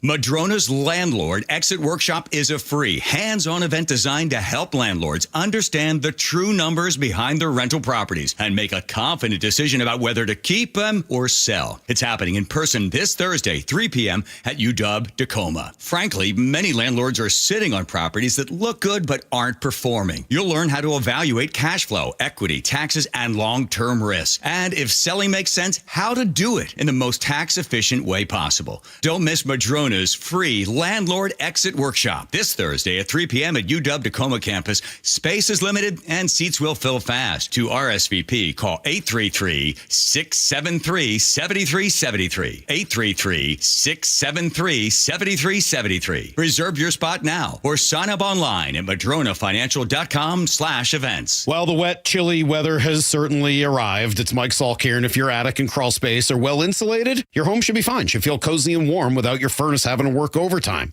But you'd be surprised to learn how many homes in Western Washington lack insulation in these spaces. It's why you call Crawl Pros. If you're feeling cold drafts or seeing that heating bill spike, now's a great time to learn if you got anything going on behind that crawl space or attic by calling Crawl Pros. They'll come out to your house just like they did to mine, do the corner-to-corner inspection. In my case, they found the problem, showed me the pictures, and then they got it all fixed. Now, if they do discover your home is under or improperly insulated, they'll show you all the utility rebates that are available to help you get the work done correctly. Like if you're a PSE customer and your home was built before 1990, you could get a rebate to cover up to 95% of the cost of the insulation job. If you're worried anything is going on in your crawl space or attic, including critters, water intrusion, mold, plumbing issues, anything, call Crawl Pros and schedule your free corner-to-corner inspection at crawlpros.com. There is one real estate agent who's been helping KIRO listeners longer than anyone else, and that's Wes Jones with sellwithwes.com. Wes, you've helped KIRO listeners in good markets and more difficult ones. What do you think has been the secret to your success? Thanks, Brandy. Experience has taught us that to outperform the market, we needed to do things differently from the status quo, that we needed to do more. Our exclusive system covers innovative marketing locally and internationally, leading to more eyeballs on your home, better listing prep for better showings, negotiation strategies that eliminate pesky buyer contingencies, and generate stronger offers. Through our exclusive client programs, our sellers enjoy an extraordinary marketing experience utilizing techniques a traditional agent cannot offer. So if you want to sell your home faster, at a higher price, and with fewer contingencies, if you want more, visit sellwithwes.com. Sellwithwes.com, a better way to sell your home. Pizza's here. Oh, great. I'd love some, but I'm worried about my stomach issues. If you're worried about having diarrhea, gas, bloating, stomach pain, or loose, oily stools, it may not just be stomach issues. It could be a condition called exocrine pancreatic insufficiency, or EPI. With EPI, the pancreas doesn't release enough enzymes to break down food, but EPI is manageable. Use the symptom checker on identifyepi.com and talk to your doctor. That's identifyepi.com. Sponsored by AbbVie. Welcome back to Winter Hack Radio, the place for clever hacks to survive the season. Icy driveway? Well, try spreading sand or birdseed to help with traction. Snowy puppy paws? Well, grab a whisk, brush it off, done. Catch COVID-19? Well, just get... Actually, there's no hack for COVID-19. But if you test positive, prescription medications for COVID exist. Ask your doctor if they're right for you. Visit PfizerForAll.com to learn more. Sponsored by Pfizer. She's a gold and platinum selling icon, a modern-day Renaissance woman, an international treasure. Judy Collins brings her legendary voice to Jazz Alley, January 22nd through 25th. Get tickets now at jazzalley.com.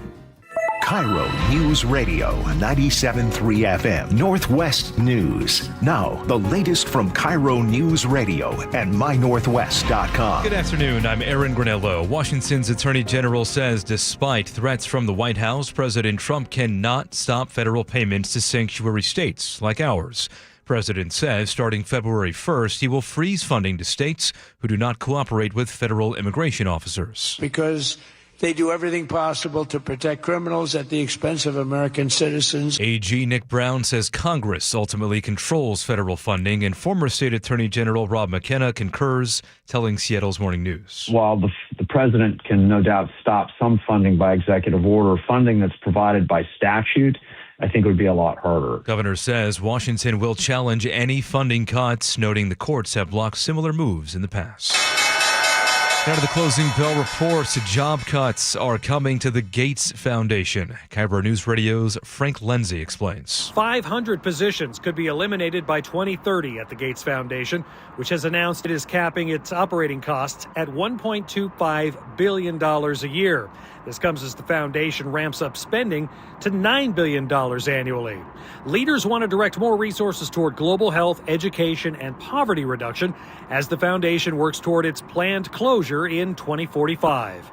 Frank Lenzi, KIRO News Radio. An iconic fashion brand goes bankrupt. Saks Global owns Saks Fifth Avenue in Neiman Marcus and announced today it is filing for Chapter 11 bankruptcy. CBS New York reporter Aziza Schuler has more. The company says it is dealing with billions of dollars in debt, slower sales, and strained relationships with the designers and brands that stock its shelves. So what does this mean for its loyal clientele? Saks is one of my favorite stores. It's iconic. I mean, I have a Saks in Long Island, too. The company says stores and websites will stay open, loyalty programs will still work, employees will be paid, and vendors will get their money. And on Wall Street today, a down day. The Dow lost 42 points, S&P off 37, NASDAQ lost 238 points. Now to the real-time traffic desk. Here's Nate Connors. All right, Aaron. Things are looking pretty good out there. In fact, we're all clear in downtown Seattle at Denny Way in Fairview, where an investigation was blocking that intersection for about an hour. All lanes are now back open. South 5 on the collector distributor lanes, a collision at the very south end is blocking a lane. Looks like they're getting ready to clear this. This is right where it rejoins the main line. Traffic starts as slow at 520. North 5, we've got that Revive I-5 backup starting. First you're going to start at I-90, then you'll catch a little break in downtown. Then it gets thick there at Mercer across the Ship Canal Bridge. Plan on about 15 minutes to get through that Mercer backup. South 405 getting packed through Factoria. It is a brief backup, so Bellevue to Renton still looking good at 15 minutes. Here are some other drive times. Seattle to Everett, 40 minutes. Issaquah to Seattle, 15 minutes. And Renton to Puyallup on the Valley Freeway, wide open, taking 25 minutes tops. KIRO News Radio, real-time traffic. I'm Nate Connors. Cloudy today, but staying dry. Tomorrow, some afternoon sunshine. Same for Friday, and we are dry through the weekend. Right now, 54 degrees in downtown Seattle. I'm Aaron Granillo, KIRO News Radio. Your best source for local news. You're listening to KIRO News Radio, Northwest News.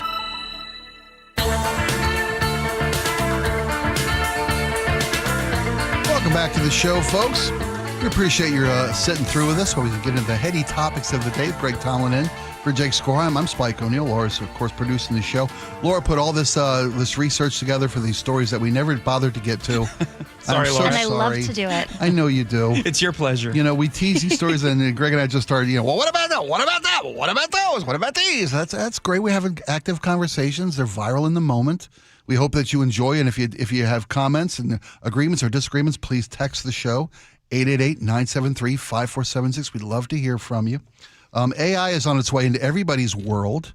There's a couple stories today from the Washington Post, one of them, and the other, I believe, from the New York Times, about AI. And it's already into our world. It's our everyday involvement, whether it's a smart speaker that you use to interact with our station, we're available, or whether it's answering questions, solving problems, playing music, entertaining your kids, whatever it might be.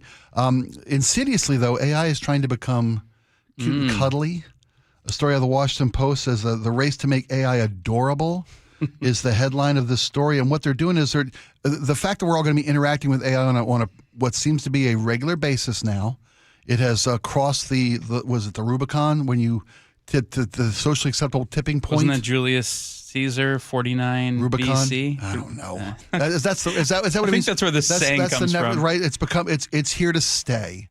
Yes. To quote George M. Cohan, right? There we go. AI is here to stay. And so to make the interactions with AI more palatable for us humans, who will soon be the subservient minority to AI, I've seen all the Terminator movies, how about a cuddly, adorable AI when you're talking to your computer? A couple of big blinking eyes, cutesy wootsy, some waving little neon sticks. Boy, this is exciting. I'm so happy for you today. Does AI need to become our friend and not just our helper, our servant? I think this move was inevitable. Tech companies trying to humanize AI tech because I think the more cute and cuddly and adorable and human-like AI becomes, the more our defenses get lowered. Exactly right. Because right now, I think even my children, who one of them is under the age of 10, doesn't trust AI. Maybe it's because he's listening in on conversations with mom and dad all the time, but he can sense something is AI and immediately is a little unnerved by it. That doesn't feel real. I don't like it. So I'm curious. You're talking about like videos, AI-generated videos of people? I think it was on TV, but there was a almost completely AI-generated Coca-Cola commercial that aired this year. The Christmas one, right? And within a second, animals? the Christmas Yes. one. Within a second, our 9-year-old recognized it as AI, and when He's I like, feel like Gophers can't open bottles. I feel like I'm being tricked or something. Yeah. I thought that's actually a pretty good impulse, right? It is. To have that, and then you fact check and you say, "Is this real? Can I trust this?" But again, I think maybe on balance we trust humans more than machines, which I think we should. But the more AI becomes something that continues to stroke our ego, continues to talk more like a human being. I noticed all our home devices that have some form of AI in them, they've really perfected the tone and candor of the bot that you're interacting with, The where it humanality sounds of it, so much more human than 5 years ago. Sure. I mean, do you remember the old Radiohead album was like bigger, faster, and stronger? Blah, blah. Then you would know instantly that thing was a bot. And Sure. nowadays, I have to question it immediately. I was on the phone with someone trying to get someone out to our house to get an appliance fixed.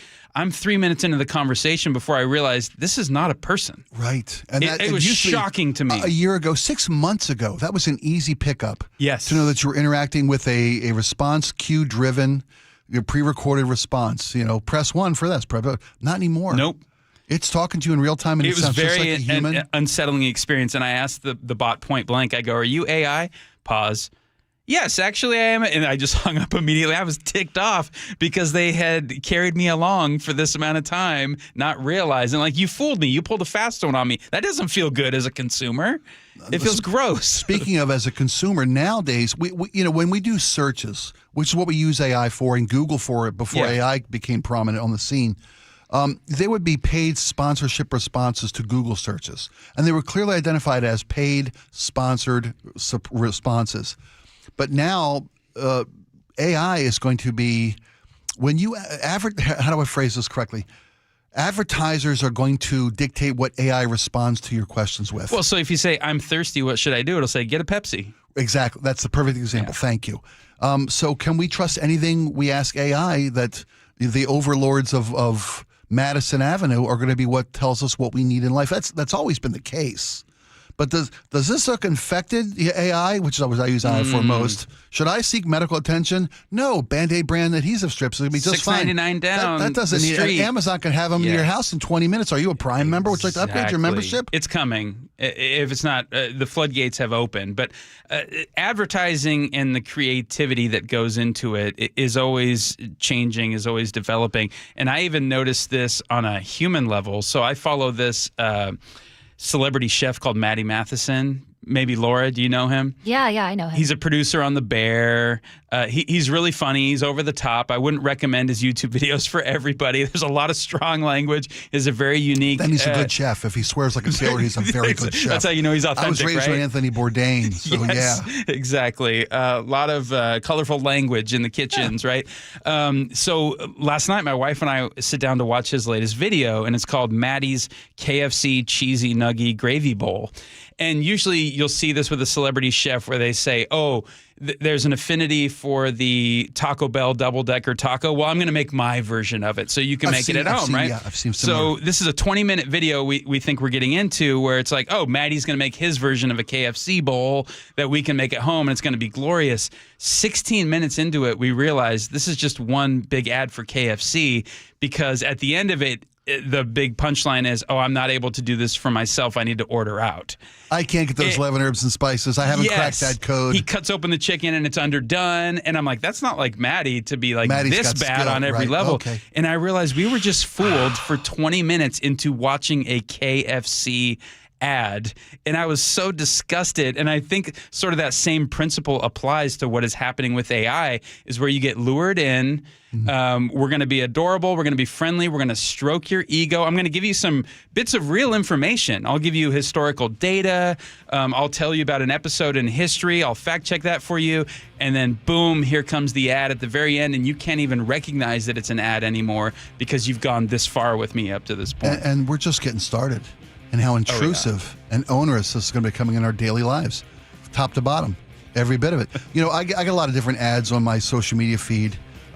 For some reason, all my ads are geared toward men in their 60s who want to get off the couch. I don't know why. I wonder why. Is. That's weird. And lately, chair Tai Chi is the ad I see 7 times a day. Okay. but they're all AI generated, well sculpted Asian guys with no shirts on. And they're all AI. That's revealing of your subconscious. That's what I'm just. How did they know that's what I Who wanted to see? Who is the ultimate male that I aspire to be? Mr. Miyagi. Yes. No, but so are we out of like chubby white guys who can? I mean, even the people say, "Hey, how do I get fit without leaving the couch?" Even those actors are AI. Yep. If you trained your entire life to be a B-level, commercial actor, forget it. Sorry, you're done. AI's come for and taken your job. It's over. Get in the line for unemployment. It's a brave new world. It's a scary new world where we're getting to. All right, folks, this is Jake and Spike Show with Greg Thomas filling in. When we come back, we talked yesterday about storage units in Seattle. Did you know that there are almost 250,000 apartments worth of storage units in Seattle alone? And it's not enough. Why do we hoard so much stuff? Laura mentioned this to me in the past, the Swedish death cleaning method. Do I really need it? Should everybody use it? We'll talk about it next. The Closing Bell is brought to you by Trajan Wealth Management. 2 wins away from the Super Bowl. It's time to eat, boys. The first obstacle, a hated rival. Purdy has time. Throws to the middle, intercepted. Victim to some of the greatest playoff moments in Seahawks history. Welcome to the dark side. Richard Sherman tips it. Whole city going up like it's our time. Seahawks, 49ers. All teed up. The divisional round of the NFL playoffs. You know how we do it. Better bring your hard hat when you can illumine. Saturday night, kickoff at 5 on the home of the Seahawks. KIRO Newsradio 97.3 FM. Did you know 25% of your home's heat loss is through your attic? Jake Skorheim here. When hot air rises, if your attic isn't properly insulated, that hot air is going to go right through your ceiling and out your old roof.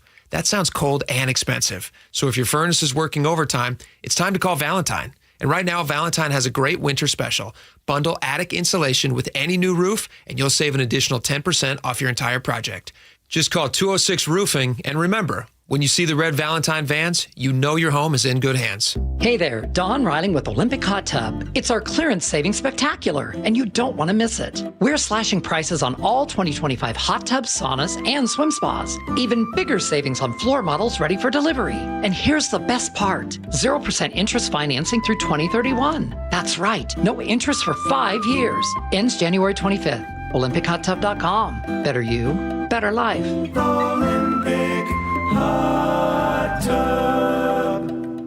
Happy New Year, Susan. I really appreciate you picking up the bill for lunch. I'm happy to. One of my New Year's resolutions is being better with money. So I've started using Upside, the free app that pays you cash back for buying gas. Wait a minute. Are you saying you actually get paid cash when you buy gas with the Upside app? Yes, I earn cash back just for buying the gas I was already buying. Does that actually add up to anything? I'll make $200 to $300 this year. Wow, that's serious extra cash. I'm downloading the Upside app now. Download the free Upside app now in the App Store or Google Play and start earning cash back on everyday gas purchases. Use promo code RIDER for a 25 cents per gallon bonus on your first tank. That's up to 50 cents per gallon on your next fill up. You can cash out anytime, right to your bank account or a gift card for Amazon and other brands. Just download the free Upside app and use promo code RIDER for a 25 cents per gallon bonus on your first tank. That's code RIDER. Code RIDER. Offers vary by user and location. Go to upside.com for terms and conditions. All right, here's a quick confession. The reason Nick, my wife, is going to Longevity Medical Clinic is because why? I got sick of watching you sleep at night when I was awake. Wait a minute. Here's what would happen. I'd be asleep because I've got my hormones balanced thanks to Longevity Medical Clinic. I'm asleep, and then Nick would go, "Are you asleep? Are you sleeping? That's not fair. I can't sleep." I'm like, "So you're going to wake me up?" Yes, because I didn't want you to have more energy than I would the next day, and I was up all night. So what did I say to you? I said, so go to the Longevity Medical Clinic. Do the same thing I did. Get your hormones balanced. You'll sleep better, right? And I did. Right. You don't have to wake me up anymore and go, it's not fair that you're sleeping. I know. But didn't you see that it wasn't fair that you were waking me up? Yes, because now you're the one taking the dogs out because I'm still asleep in the morning. So we're both getting good night's sleep. We're both getting lots of energy, and we're happy. You want me to tell you why? Because my hormones are now balanced. Okay, I don't want to hear about your hormones right now. So be like Nick and get a free health analysis at lmclinic.com. That's lmclinic.com. Adrian here from Lake Washington Windows and Doors.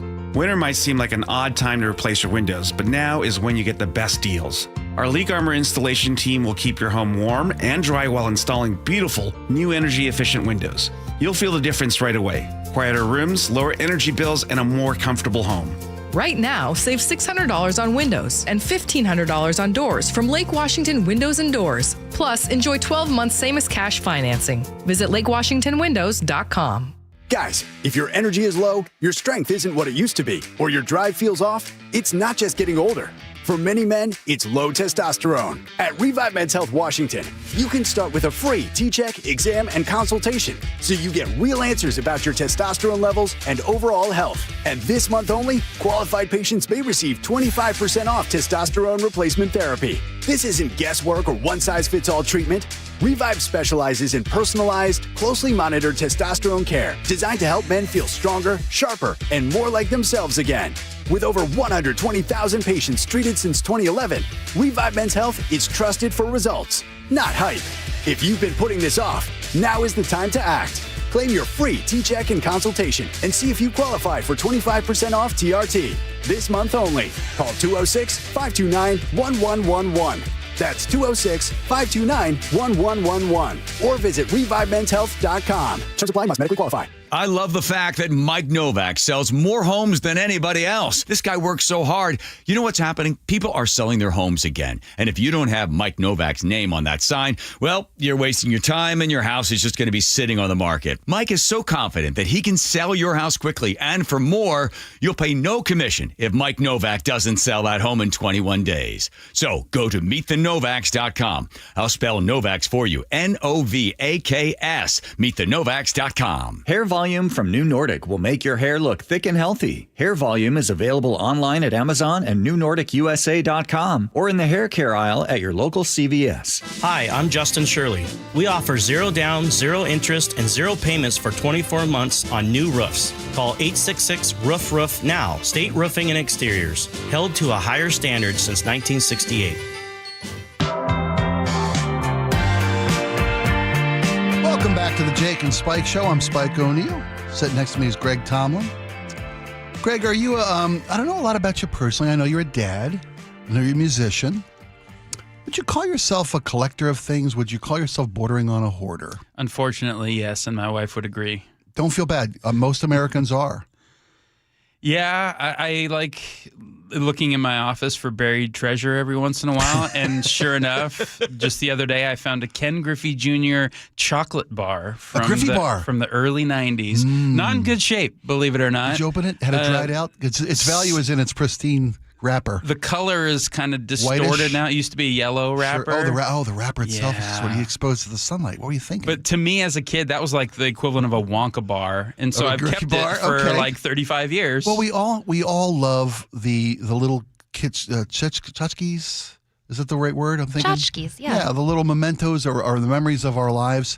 And we hold on to these. And what we're doing is we're creating a burden that we will then not just pass down to, but heave upon those we leave behind, because we're leaving not just our memories, we're leaving the mountain of stuff that we need for our memories. Yeah. There's a book called The Swedish Death Cleaning System. It sounds like a hit new series on Netflix, Swedish Death Cleaning. What was the name of the lady who had the show? There was an Asian lady. Marie Kondo. Marie Kondo. Yeah. So her thing was touch everything, and if it brings you joy, you keep it, and if it doesn't bring you joy, you get rid of it. Sparks joy. Sparks joy. Right, Thank you. That was a movement that took the country by storm because we're such fatty. FADDY. Speak for yourself. Oh, not okay, fatties. Okay, got it. We are fad-driven. We're a culture. It would have been true in either sense with me. But I also speak both languages of chub and love. But have you been with aged loved ones that have had to go through this process? Because when my grandparents died, I remember my parents having to do a lot of cleaning of their house. And that it's particularly difficult because not only you're in the grief and the mourning stage, but then it's like the logistics of the funeral. And now we have this house, and over the span of like 3 days, you generate like 60 boxes, and you don't know what to do with all the junk. I've been through it repeatedly, numerous times in the last few years, because we're all at that stage of our life where our parents are. If they're still with us, it's a blessing. If we lost them, you've been through this, you know what I'm talking about. So the idea is, and when you've got someone who's still around, we were very lucky in the fact that my father-in-law was moving to the desert, moving to Arizona, and selling his home in eastern Washington. So he was, by telephone even, he was able to tell us what he was important to him, what he wanted to do with this, what he wanted to do with those, and could shepherd us through those moments. But when these people are gone from our lives already, we've got to make these decisions. And every decision, everything you pick up, a memory floods back. You've got to live with it for a moment. It's got to spark joy or misery or grief in you, and then you have to deal with it. The point of this Swedish death cleaning is to not put that on somebody else, because you're already dealing, as you mentioned, you're dealing with the grief of losing someone. And then you're re-traumatized by having to go through their stuff with respect. Will someone in the family want this? Is this valuable to my sister who has no memento of Aunt Betty or whatever it may be? We opened up Christmas presents this year. We lost an aunt this last year in her mid-80s, a wonderful lady who had an incredible life. Working as a CIA administrative assistant. Wasn't in the field, but she had a cool job with a security clearance. She had these memories and mementos and trinkets from around the world, from decades and decades of a life. And my poor sister-in-law, who was down in the desert in Albuquerque where she was living and passed, had to go through this first, the luxury of with her for 6 months, but then afterward, because they had just scratched the surface, had to go through and deal with this life and make all these brutal emotional decisions. For Christmas, I got a nutcracker from Thailand that she had gotten in the 60s, 70s. My daughter got these dresses she had made in the Orient, these beautiful silk, blah, blah, blah, blah, blah, all these things. I have a Christmas tree full of White House Christmas ornaments now that were Aunt Glenda's. That they passed down to various members of the family. So it's not just a matter of boxing stuff up or heaven forbid, somebody comes in and throws everything in a dumpster. And someone's life's memories, maybe treasures to others, are just thrown away because who has time or space to deal? But what does it all add up to? And I hate to get philosophical here, but that's normally where my mind trends. No, you're fine. As a regular churchgoer, I hear screaming at me Matthew 6:19, which is don't store up treasures on earth where moths eat them and rust destroys and where thieves break in and steal. And yet I have this cognitive dissonance where I collect these mementos and these little time machines that I get to go back to that give me these fleeting moments of pleasure and joy to remember what it was like. I have this little stupid camouflage wallet. It was like the first wallet I've ever had when I think I got it when I was like 6 or 7, and I still have it in my office to this day. And to anybody else, it's just total trash. I know I can't take it with me. I know my kids have no sentimental value in it, but for whatever reason, it fills up a little corner of my office, and I can't help but just look at it and go, oh yeah, I remember what it was once like to be just a little kid with the whole world in front of him. But not everything has that value. And we owe it to those we love that we will someday leave behind to not burden them with this. Declutter your stuff. I say this is a total hypocrite who's got everything I've ever touched. I swear everything I ever touch either in my house or in a storage unit. I pay not to have to look at my stuff. Well, it's like start with the stuff that you haven't seen or even thought of in like a year or more. Start there. And get rid of those things. We downsized our storage unit. I mentioned there were 240 or 40,000 apartments worth of storage units. The things I hadn't seen in years, gone. I didn't even open the box. Donated. Somebody might love this. We'll be back right after these, folks. This is Jake and Spike Show. Greg Tomlinson in. We'll be right back. 2 wins away from the Super Bowl. It's time to eat, boys. The first obstacle, a hated rival. Purdy has time. Throws to the middle. Intercepted. Victim to some of the greatest playoff moments in Seahawks history. Welcome to the dark side. Richard Sherman tips it. Whole city going up like it's our time. Seahawks 49ers. All teed up. The divisional round of the NFL playoffs. You know how we do it. Better bring your hard hat when you can illuminate. Saturday night, kickoff at 5 on the home of the Seahawks. KIRO Newsradio 97.3 FM. Pizza's here. Oh, great. I'd love some, but I'm worried about my stomach issues. If you're worried about having diarrhea, gas, bloating, stomach pain, or loose, oily stools, it may not just be stomach issues. It could be a condition called exocrine pancreatic insufficiency, or EPI. With EPI, the pancreas doesn't release enough enzymes to break down food, but EPI is manageable. Use the symptom checker on identifyepi.com and talk to your doctor. That's identifyepi.com. Sponsored by AbbVie. Welcome back to Winter Hack Radio, the place for clever hacks to survive the season. Icy driveway? Well, try spreading sand or birdseed to help with traction. Snowy puppy paws? Well, grab a whisk, brush it off, done. Catch COVID-19? Well, just get Actually, there's no hack for COVID-19. But if you test positive, prescription medications for COVID exist. Ask your doctor if they're right for you. Visit PfizerForAll.com to learn more. Sponsored by Pfizer. I had pain, I had numbness in my feet. That pain and that numbness just got worse and worse and worse as time went on. This is Greg describing life with neuropathy. I went to 5 podiatrists, tried different treatments, tried different orthotics, tried different shoes, had cortisone shots in the tops and the bottoms of my feet. It's all neurologists. All my medical doctors said, can't help you. Live with the pain. You're not going to be able to sleep. This is your life.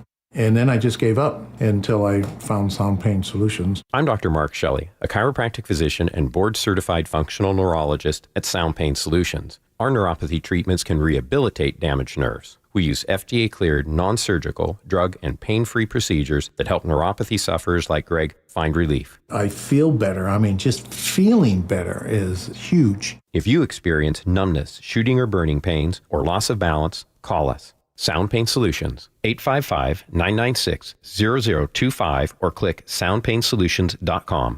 When you walked through your kitchen this morning, what'd you see? Did it make you happy? Hi, I'm Chad Cicchini, owner of Heritage Homecraft. Well, I want to make you happy. We'll custom build you all new cabinet doors and drawer fronts, and using our exclusive 1/4-inch solid wood refacing process, transform your existing cabinets into a beautiful new kitchen. Add a custom quartz countertop, change things up a bit, add some more cabinets, install some cool new features like soft close drawers and sliding shelves, whatever you like. We'll help you to create the new kitchen you'll be proud of. All in about a week, and all with way less mess, hassle, time, and expense than to tear out. Stop waiting. For 18 years, we've been honored to serve thousands of happy customers, and we'd love to serve you. Call today and I'll get one of our pros to come out and show you how easy and comfortable it'll be to get going on your new kitchen. Heritage Homecraft, 425-485-1600, 425-485-1600, or heritagehomecraft.com. Cold is leaking and rats are moving and mold is creeping and water seeping in. It's hard to be a homeowner, we know. Without American Crawl Space and Pest Services, it is hard to be a homeowner. Dave Ross here. American Crawl are the heroes to call for insulation and pest issues because in addition to their great reviews and decades of experience, they also give out the most PSE insulation rebates of any insulation company in the state. American Crawl, the heroes you call. Get your free inspection at AmericanCrawl.com. KIRO FM and HD1, Tacoma, Seattle. This is CBS News on the Hour, your home for original reporting. I'm Jennifer Kuiper. A Danish official says a fundamental disagreement over Greenland remains with the White House after talks with Vice President J.D. Vance and Secretary of State Marco Rubio. Danish Foreign Minister Lars Løkke Rasmussen. We didn't manage to change the American position. It's clear that the president has this wish of conquering over Greenland. I'm Linda Kenyon at the White House. The president says the U.S. has a very good reason to take Greenland. We need Greenland for national security. Speaking in the Oval Office, the president said if the U.S. does not take Greenland, other countries will. If we don't go in, Russia's going to go in and China's going to go in. And there's not a thing that Denmark can do about it, but we can do everything about it. The U.S. has military bases in Greenland, a semi-autonomous territory of Denmark. Linda Kenyon, CBS News, the White House. On Iran, President Trump says he has learned this afternoon from very important sources on the other side, and they've said the killing has stopped and the executions won't take place. There was supposed to be a lot of executions today, and that the executions won't take place. This even as Tehran has signaled fast trials and executions ahead of its crackdown, that is on protesters. And in recent days, President Trump has told anti-government protesters in Iran that help is on the way and that his administration would act accordingly to respond to the Iranian government, but he has not offered any details about how the U.S. might respond. President Trump's special envoy, Steve Witkoff, says the U.S. is moving into the next phase of the Gaza ceasefire plan. CBS's Olivia Rinaldi on what that involves. Essentially, it's moving what's going on in Gaza from ceasefire to demilitarization. That would require Hamas to be giving up their weapons. Witkoff also says the U.S. expects Hamas to immediately return the body of the final hostage. A federal 3-judge panel in California rules that Democrats can use their newly redrawn congressional maps under Prop 50 for the 2026 midterm elections. In a 2-1 decision, judges rejected Republican claims that maps were drawn to favor Latino voters over other voting groups. A federal judge is declining to issue a temporary restraining order against ICE operations in Minneapolis for now. CBS's Allison Keyes. The federal judge says the issues in the case are really important and gave the federal government until January 19th to respond. But Minneapolis City Council member Jason Chavez says agents are kidnapping people. They go up to random people on bus stops and ask about their immigration status. This a week after Renee Good was killed by an ICE agent and President Trump threatened the state with a day of reckoning and retribution. Allison Keyes, CBS News. This is CBS News. I'm Major Garrett. Follow and listen to The Takeout on the free Odyssey app or wherever you get your podcasts. Coming up, 2 shootings, multiple victims. Investigators don't yet know if they're connected. That's after Nate Connors at the traffic desk. All right, Aaron. Well, we're still seeing light volumes this afternoon, most everywhere except for right here in downtown Seattle, thanks to our Revive I-5 project. It's got 2 lanes blocked northbound across the Ship Canal Bridge, and during this construction, the express lanes are northbound only 24/7. This lasts into June. Right now, South 5 looks good, just a little slowing from 520 to I-90. North 5, we are now looking at scattered backups between the West Seattle Bridge and the Ship Canal, taking you about 20 minutes to clear this. Westbound 520 now packed between Montlake Boulevard and I-5. South 405 slows through Factoria, again between the VMAC and Renton, all added up, Bellevue to Renton, 20 minutes. And if your travels take you to the passes anytime soon, Stevens, Snoqualmie, White, and Blewett are all sunny with no restrictions. KIRO News Radio, real-time traffic. I'm Nate Connors.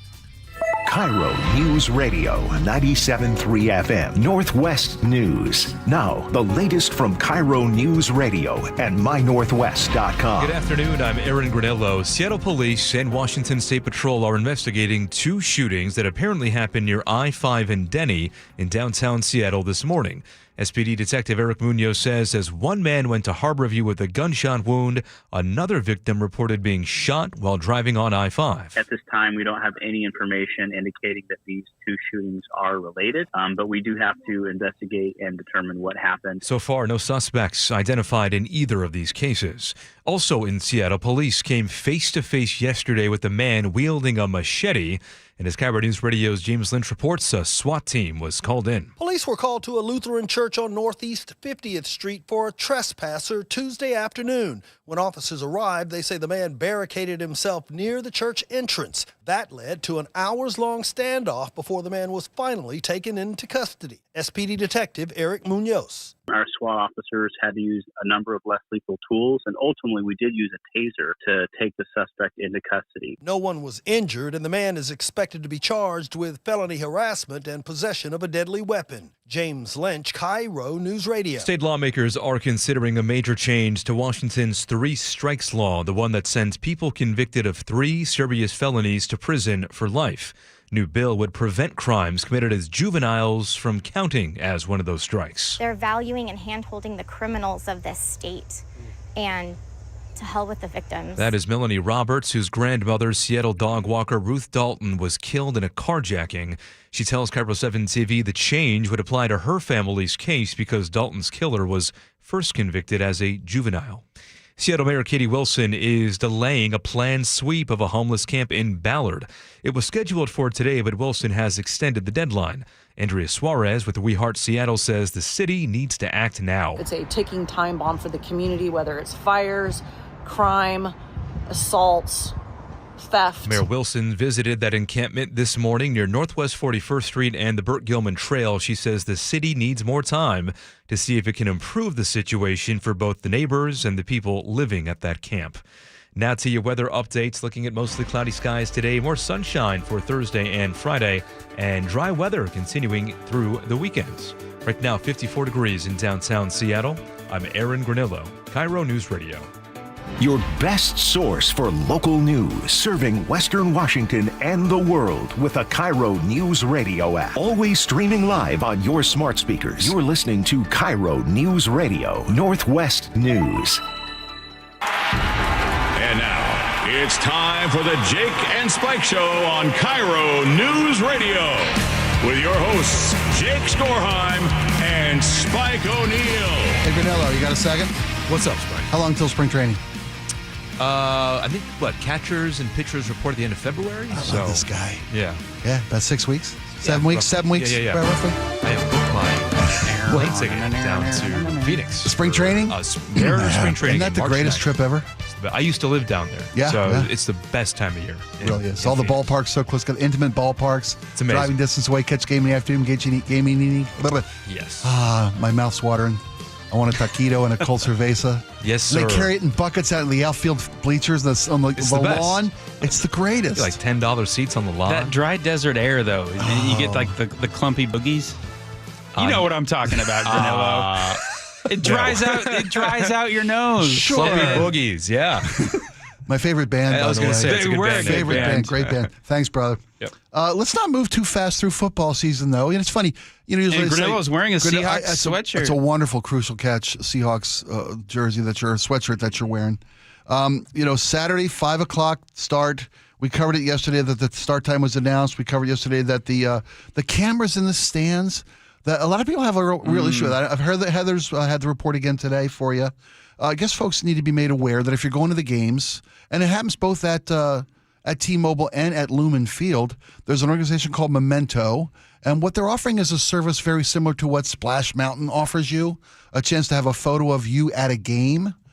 But as I think Angela yesterday pointed out too, she said when she's going down Splash Mountain, she's making that happy face because she knows she's posing for a picture. When you're sitting in a game for 3+ hours, you're going to have some unflattering moments. Word to the wise, the stadium cameras do add about 80 pounds. That's from personal experience.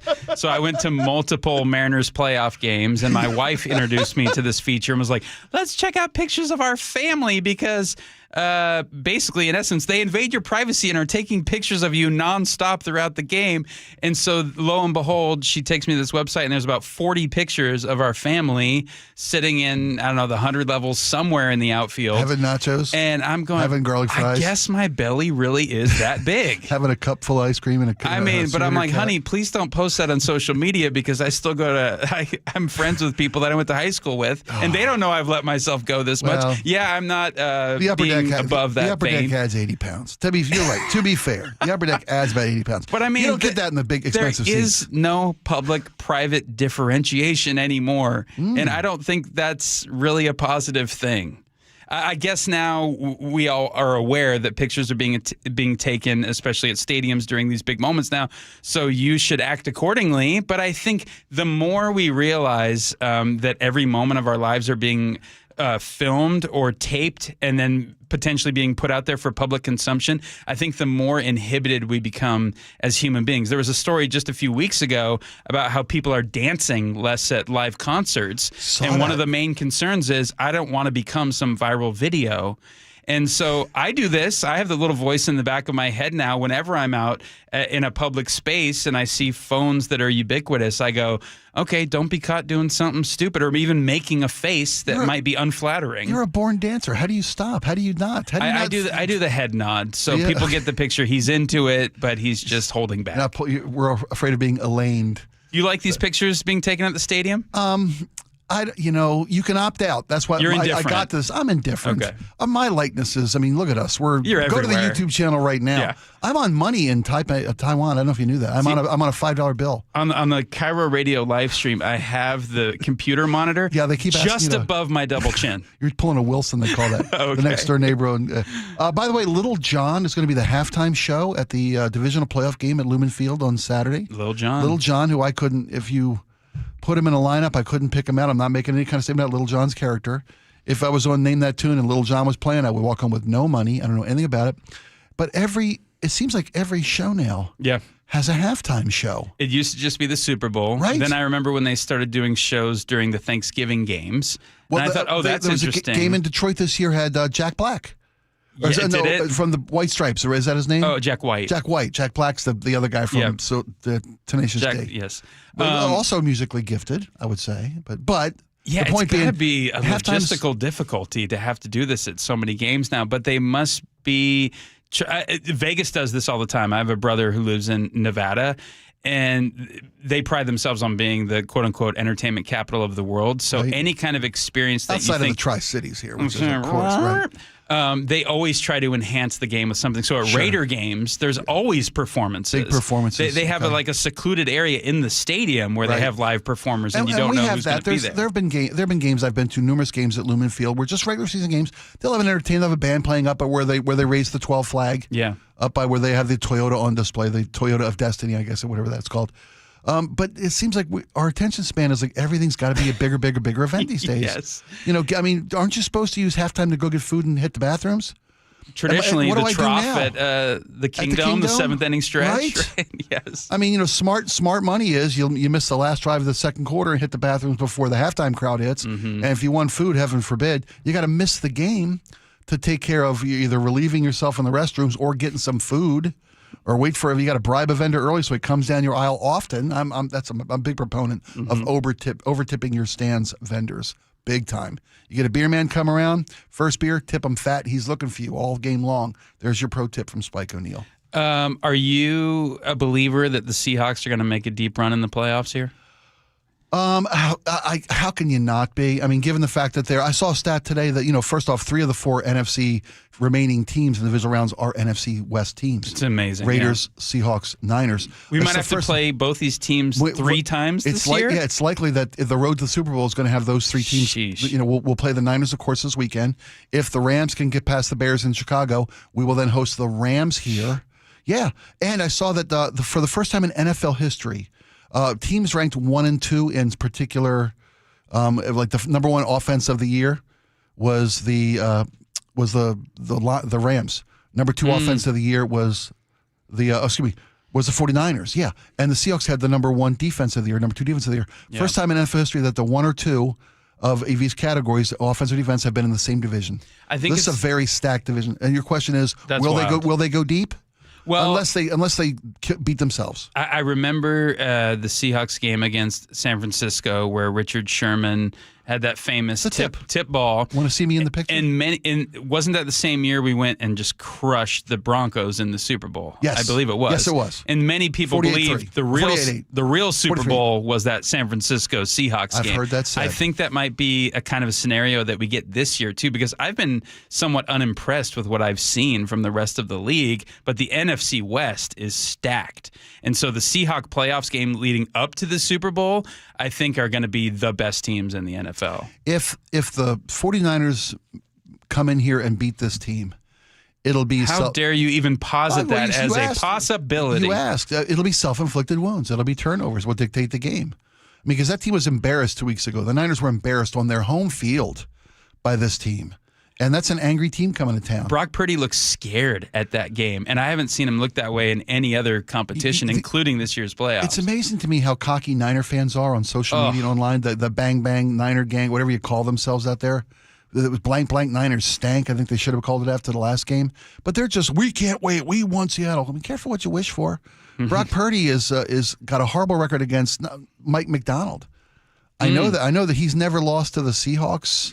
As a stat I saw from Brock Purdy, right? Until or at least in the playoffs or somewhere. I saw this one stat, and he lost to us 2 weeks ago. But this is going to be should be a fun game on Saturday. Let me turn my attention to the world of entertainment, if I may. I didn't have a chance to talk to you yet about. Are you an awards show guy?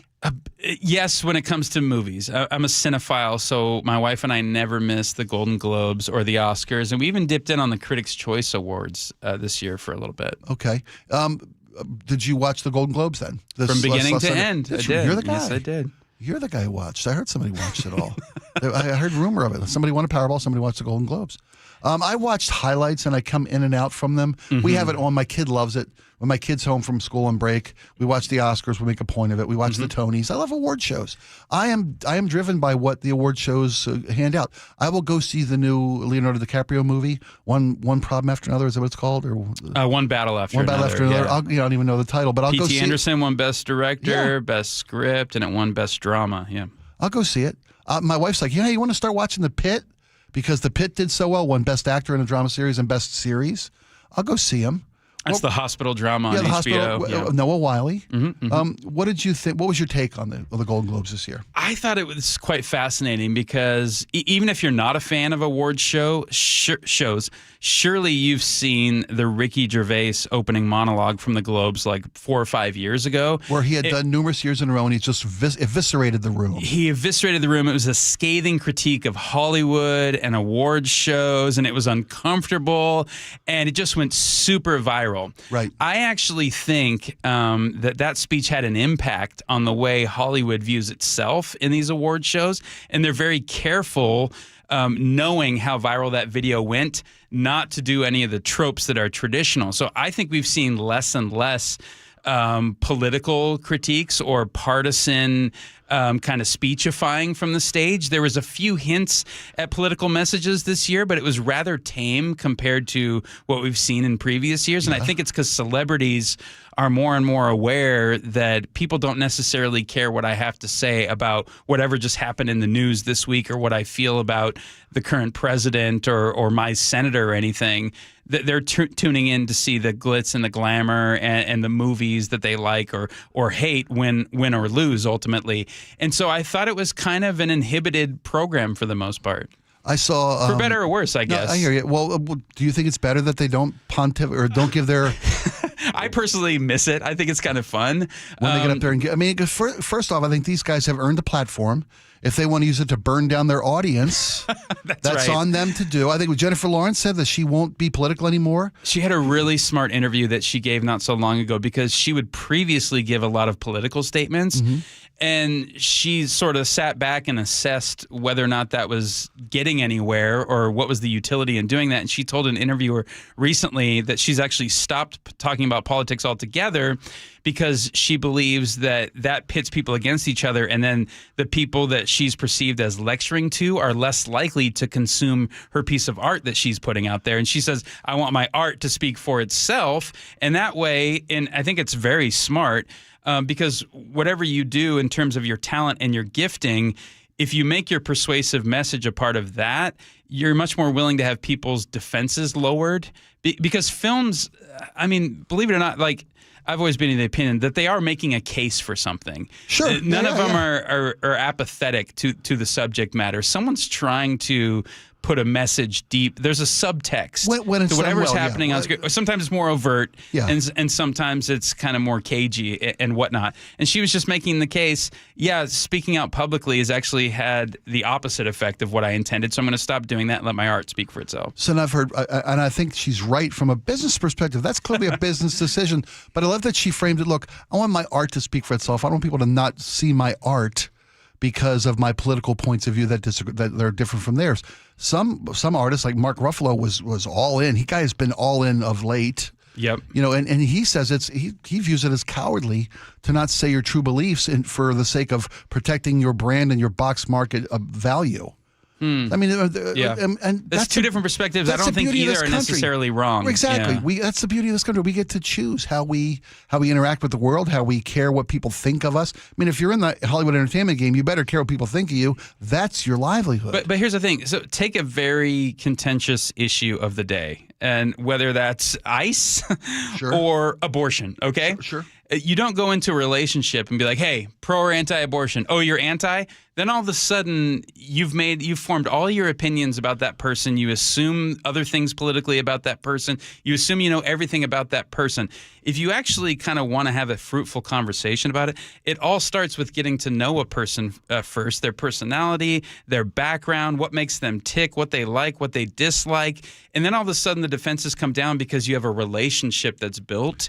And then the persuasion starts to happen one way or the other. But there's so many buzzwords and hot topics nowadays that we are all on the defensive at all times, and we're ready to get ticked off about something. And if I find out just a little factoid about you in your politics at the beginning or at the outset of our relationship, all of a sudden it's damned any potential for an enriching kind of back and forth that we could have. Do you think the polarization of our political views has made it harder to trust, care for, engage with somebody who has an opposing viewpoint? I say that because without question. Yeah, right. So and there's so many social media dating apps or social apps.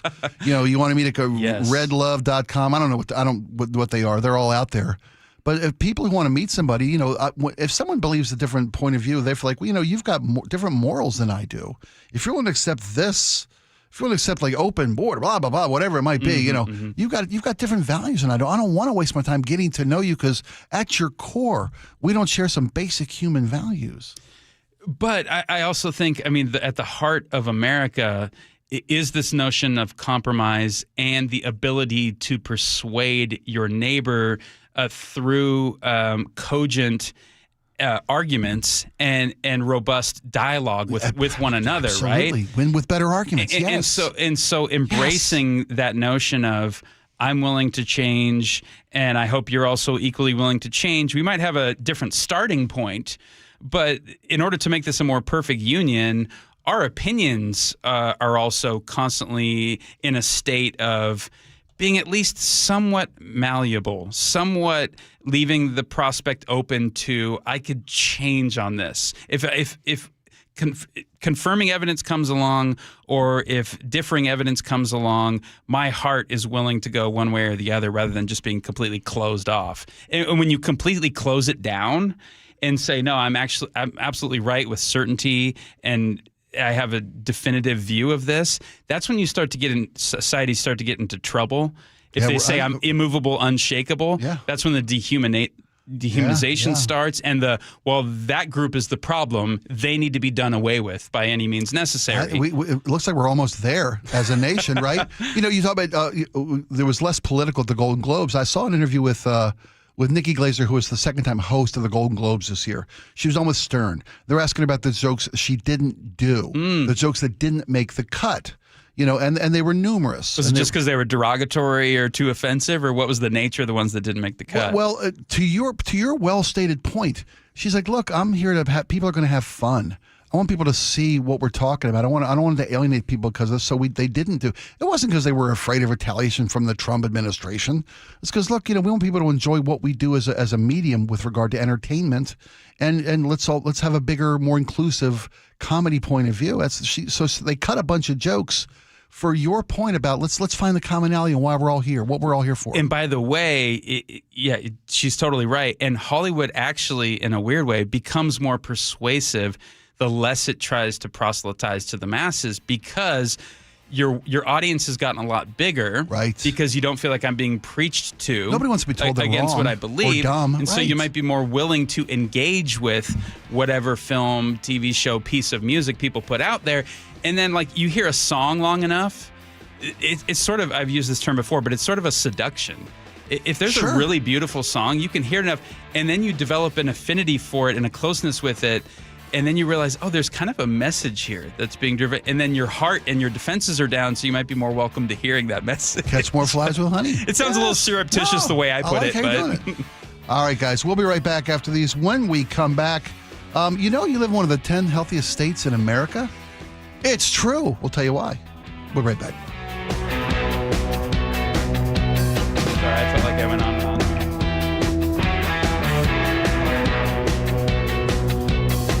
This hour is brought to you by Davis Law Group. 2 wins away from the Super Bowl. It's time to eat, boys. The first obstacle, a hated rival. Purdy has time. Throws in the middle, intercepted. Victim to some of the greatest playoff moments in Seahawks history. Welcome to the dark side. Richard Sherman tips it. Whole city going up like it's our time. Seahawks, 49ers. All teed up. The divisional round of the NFL playoffs. You know how we do it. Better bring your hard hat when you can illumine. Saturday night, kickoff at 5 on the home of the Seahawks. KIRO Newsradio 97.3 FM.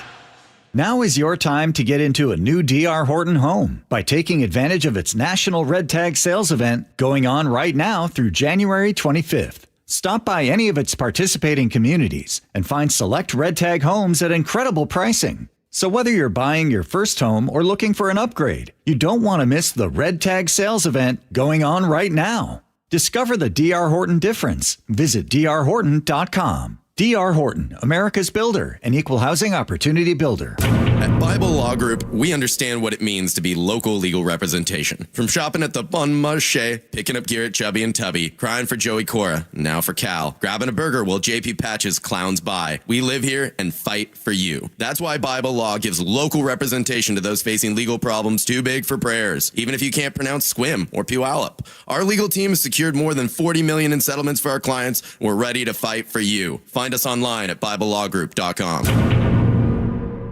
I'm Ed Evans, CEO of Consumer Cellular. No, we're not one of the big guys. Truth is, we don't want to be. If you're over 50, Big Wireless probably has you paying for more data than you might need. You could be throwing away thousands over a lifetime. Our entry-level data plans start at just $20 a month. And for a limited time, switch and get your second month free. Call 1-888-FREEDOM, visit consumercellular.com or a store near you and get your second month free today. Plans include $5 credit for auto pay and e-billing. See site for additional details. You're still grooving, still connecting, still loving, still turning up, still thriving. You still got it, but your immune system, it weakens as you age. That's where vaccines come in. They help train and strengthen your immune response to fight off respiratory illnesses like flu, pneumococcal pneumonia, RSV, or COVID-19. Ask your doctor or pharmacist which vaccines you need. Book in minutes at vaxassist.com. Sponsored by Pfizer. I'm worried. About what? Water. Oh? Hot water, if you really want to know. Water heater worries? Worried it's wearing down. Running out? The hot doesn't last like it used to. So you're... Worried. I got a guaranteed fix. Let me guess. A new water heater. Right, but... That's what worries me. Well, worry no more. Why? What you need is an Apollo Plumbing water heater. Because? We include Wrenchie's worry-free warranty. Wrenchie's what? Worry-free warranty. Which means? When it wears out, we replace it. No extra charge. As an A-List Club member, you're covered for life. For life. For as long as you're an A-List member, you get annual life-extending water heater flushes included. So it lasts longer. Right. And when it needs replacement, you're covered. With no worries. Because it's Wrenchie's worry-free warranty. What else would you expect from the Ready Right Now plumbers? Apollo Plumbing. Home of Wrenchie's worry-free warranty. What about tankless ones? Worry-free too. Gotta love that Wrenchie. ApolloPlumbing.com. Cold is leaking and rats are moving and mold is creeping and water seeping in.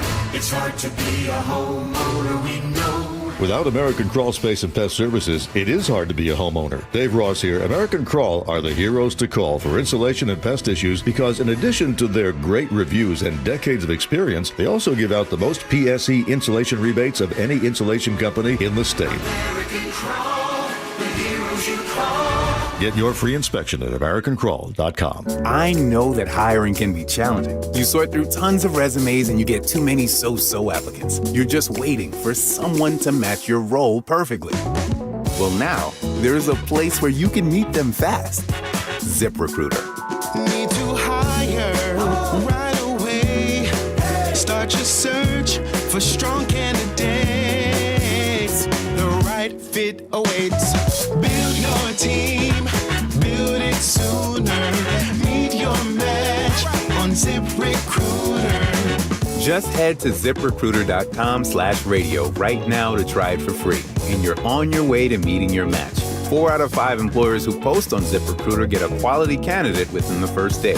So try it now. Go to ZipRecruiter.com/radio. Once again, that's ZipRecruiter.com/radio. Meet your match on ZipRecruiter. Try it free. Hey there, Dawn Riley with Olympic Hot Tub. It's our clearance savings spectacular, and you don't want to miss it. We're slashing prices on all 2025 hot tubs, saunas, and swim spas. Even bigger savings on floor models ready for delivery. And here's the best part, 0% interest financing through 2031. That's right, no interest for 5 years. Ends January 25th. OlympicHotTub.com. Better you, better life. Olympic Hot Tub. The real estate market is picking up and you want to sell with the best. You need to work with the Novak team. Mike Novak guarantees to sell your home in 21 days. If not, he'll sell it for free. Go to meetthenovaks.com. I'll spell it for you. Meet the Novaks Novaks.com. KIRO News Radio 97.3 FM, Northwest News. Now, the latest from KIRO News Radio and mynorthwest.com. Good afternoon, I'm Aaron Granillo. The ranking Democrats on the House Armed Services Committee believes there's a 50-50 chance President Trump orders military action in Iran sometime soon. Washington Congressman Adam Smith telling CNN today. I think engaging regime change, dragging ourselves into a war in the Middle East, another war in the Middle East, is incredibly dangerous, an expense that the U.S. shouldn't engage in. President Trump is threatening strong action in Iran as the country prepares to execute protesters. In the Oval Office today, the president said the killing has stopped for now in Iran. In a story first reported on SeattleRed.com, investigators have discovered more than $10,000 in child care-related campaign expenses that were not properly reported by Seattle Mayor Katie Wilson's campaign. We get that story from KIRO News Radio's Luke Ducey. Acting on a tip, Seattle's Ethics and Elections Commission found that more than $10,000 from Mayor Wilson's mother exceeded the city's campaign contribution limits and wasn't reported until after the commission investigated. Child care affordability was a central issue during Wilson's campaign. She even posted a video with her mom on social media. So is this about Josie, my granddaughter's child care? I really appreciate you chipping in for child care during a stressful campaign. The commission said Wilson refunded her mother the amount of money that exceeded the city's contribution limit. Luke Ducey, KIRO News Radio. The Gates Foundation is planning major changes as it rolls out a record $9 billion operating budget for 2026. Seattle-based philanthropy says it'll cut up to 500 jobs over the next 5 years, about 20% of its workforce, as it caps annual operating costs. The foundation plans to shut down by 2045. It says this move will help direct more money toward its global health and education work. No love lost between the Seahawks and the 49ers as those division rivals get ready for Saturday's playoff game. Linebacker Uchenna Nwosu tells 710 Seattle Sports. I don't like the 49ers. I'm just straight up with it. I don't like him. None of us like him.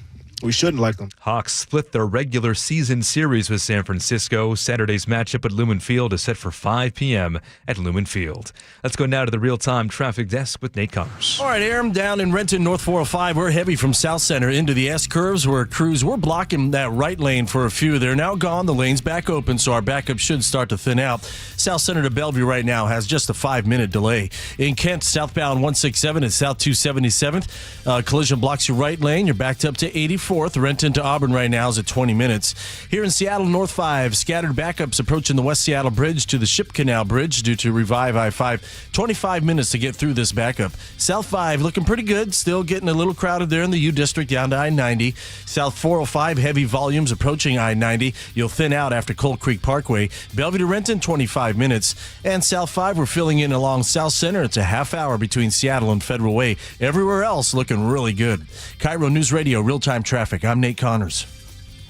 Forecast looking at mostly cloudy skies today, staying dry. Tomorrow, increasing sunshine. Same for Friday. Saturday also looks sunny for a nice playoff day in Seattle. Right now, 54 degrees in downtown. I'm Aaron Granillo, KIRO News Radio. Your best source for local news. You're listening to KIRO News Radio, Northwest News.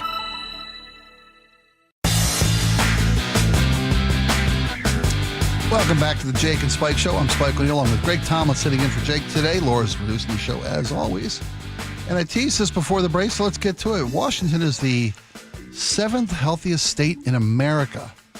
This was a study conducted by the United Health Foundation. They weighed 99 different measurements of health and well-being, drawn from 31 different data sources. Comprehensive portrait of health, both as a national and state levels.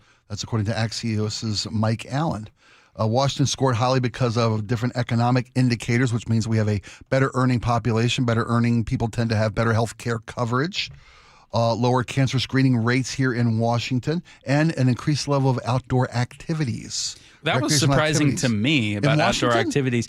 Well, about 7 or 8 months out of a year, it's gray and rainy and fairly cold. So it's pretty cool to see everybody still getting out there and Yeah, that's when you ski or snowboard or snowshoe. Right. Yeah. For me, it's very easy to sit with the heated blanket and blame the weather, man. Yeah, exactly. I'm not overweight. I blame I all the would weather, exercise, but it's cold outside. Well, it's funny because a lot of these they rated the 50 states the least healthy state in the Americas in the Great American outfit. Boy, I'm running out, I guess. So this is an interesting trend because I don't want to point a political finger, but number 1, New Hampshire. Number 2, Massachusetts. Number 3, Vermont. Number 4, Connecticut. Do you see a pattern here? The New England states, the more liberal states, have better health, overall better health care. How dare you? When you look at the lower 10, it's going to be Louisiana, Arkansas, Mississippi, Alabama, Oklahoma. Okay, but who's got the Texas. better food? That's another part of it. Louisiana is unhealthy because those people eat like they're kings. They eat Unbelievable like cuisine. kings. You bet they do. And who cares? West Virginia is 46. So, I mean, a lot of it is environmental. A lot of it is socioeconomic. A lot of it is political as well. How your local state government deals with your health care. You know, states that didn't buy into the Medicare expansion are on the lowest 10 of the U.S.'s health rating. So you have to figure out that your government's got to be involved in who we are as a society from a health perspective. Well, how about this in terms of rankings? Where does our current president rank in terms of health of presidents? Would he be in the top 10 healthiest presidents of all time? Well, I heard he's going to live to be 200 years old. RFK Jr., HHS secretary. A guy who would know good health. Had some illuminating thoughts on the matter. Who has the most unhinged eating habits? The president. What? The interesting thing about the president is that he eats really bad food, which is McDonald's, and then, candy and Diet Coke. But he drinks the Diet Coke all times. He has the constitution of a deity. I don't know how he's alive, but he is. And he's at Mar-a-Lago. He says he says that the only time that he eats the junk food is when he's on the road, and he wants to eat food from big corporations because he trusts it. He doesn't want to get sick when he's on the road. But he's just like when us. He's at right? Mar-a-Lago or at the White House, he's eating really good food. So I think you get this, if you travel with him, you get this idea that he's just pumping himself full of poison all day long, and you don't know how he's walking around, much less being the most energetic person, any of us have ever met. So I guess on balance, saying that the president has a constitution of a deity makes up for saying he has the worst diet imaginable. Two things are there. First off, I can't listen to Secretary Kennedy. I can't without. It's a struggle. I think it was Dana Carvey who made the joke. Like, he's working on his Kennedy impression. He just pretends he just took his first hit of pot ever. It's like, I listen to the president. I'm like, I can't hear Kennedy without hearing that joke. It's a great joke. I think the president is remarkable in his constitution. There's no other way to look at it. I mean, the guy eats like a teenager. He eats like he's indestructible. No one is. You can't do that to yourself, but I also think that he's benefiting from all the preservatives in the food he eats that are literally. You ever put a McDonald's cheeseburger? You said you put it on a shelf for 2 years and it looks just like a McDonald's cheeseburger. I think those delicious. Those chemicals are benefiting the president. I really believe that.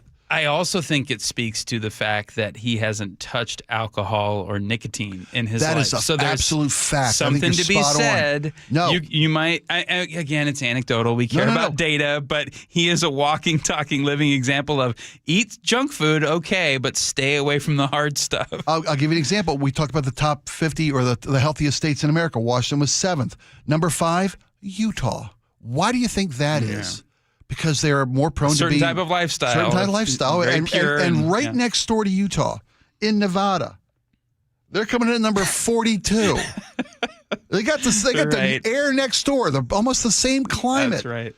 Utah kind of keeping the sins at bay. Number 5 in the country with health. Vegas, where anything goes, 42. You're not wrong. I think with regard to the recreational activities of the Great Northwest, Laura's right. Washington's an outdoor sport. We have become accustomed to the 7 months of wet and damp and gray and drizzly. If you're going to reserve that you're not going to get outside until it's nice out, you're not going to make it in Washington. We overcame it. We're just, I own a motorcycle. When I first, I don't so much anymore. When I first got the bike, you rode in the rain. That's what you did. If you didn't want to ride in the rain, don't get a motorcycle in Washington. At our hiking local trail, skiing, whatever it might be. Some of the best hiking trails in the country. But just the other day, I was at a local park, and it was raining. It was drizzly, I would say, and at least 10 people playing pickleball. And I'm like, that's the Washington way right there. Yeah, it was cold outside. It wasn't the best conditions. Sport? But they were out there exercising, playing pickleball, and I was saying, yeah, those are the Washingtonians I know. Those are addicts. Those are people need help. Yeah, that might be too. I'm pickleball. I've given a hard time to. I haven't been fair to pickleball. Tell me why. Because I called it fat tennis. That's what it is. But you know better what? Than ping pong. It is. It's right in the middle of those two. Yeah, that is. You know what? Who am I? I'm not doing it. They're all better off than I am. They're all more active than I am. They're all more committed to it than I am. That's what I'm saying. Like, we like to make fun of it, but there is a level of physical exertion that goes into it. It might be less than tennis, but it's something. It's stand there tennis. That's what it is. I play pickleball sometimes. That's our own Jacob Rommel, who's a big aficionado. And it's money, and there's money in pickleball. There's money. Yeah, the money. There's the pickleball. What used to be Bed Bath and Bye Bye, that franchise, that national chain went away. It's a pickleball court up. I forget what it's called, Pickleball Palace or something. I apologize for not being more versed into it. Anyway, Washington, get out there and smack that pickleball. Come on, your state needs you. We're number 7. We can do better, Washington. What is it going to take? We want to get as high on the rankings as we are with cost of gas. Oh, top 3 in the nation? Yeah, that's fair. Let's not do better in gas prices than we do in physical activities. When we come back, folks, we'll have your input. Our best texts of the day. We'll read them for you. We'll be right back after these.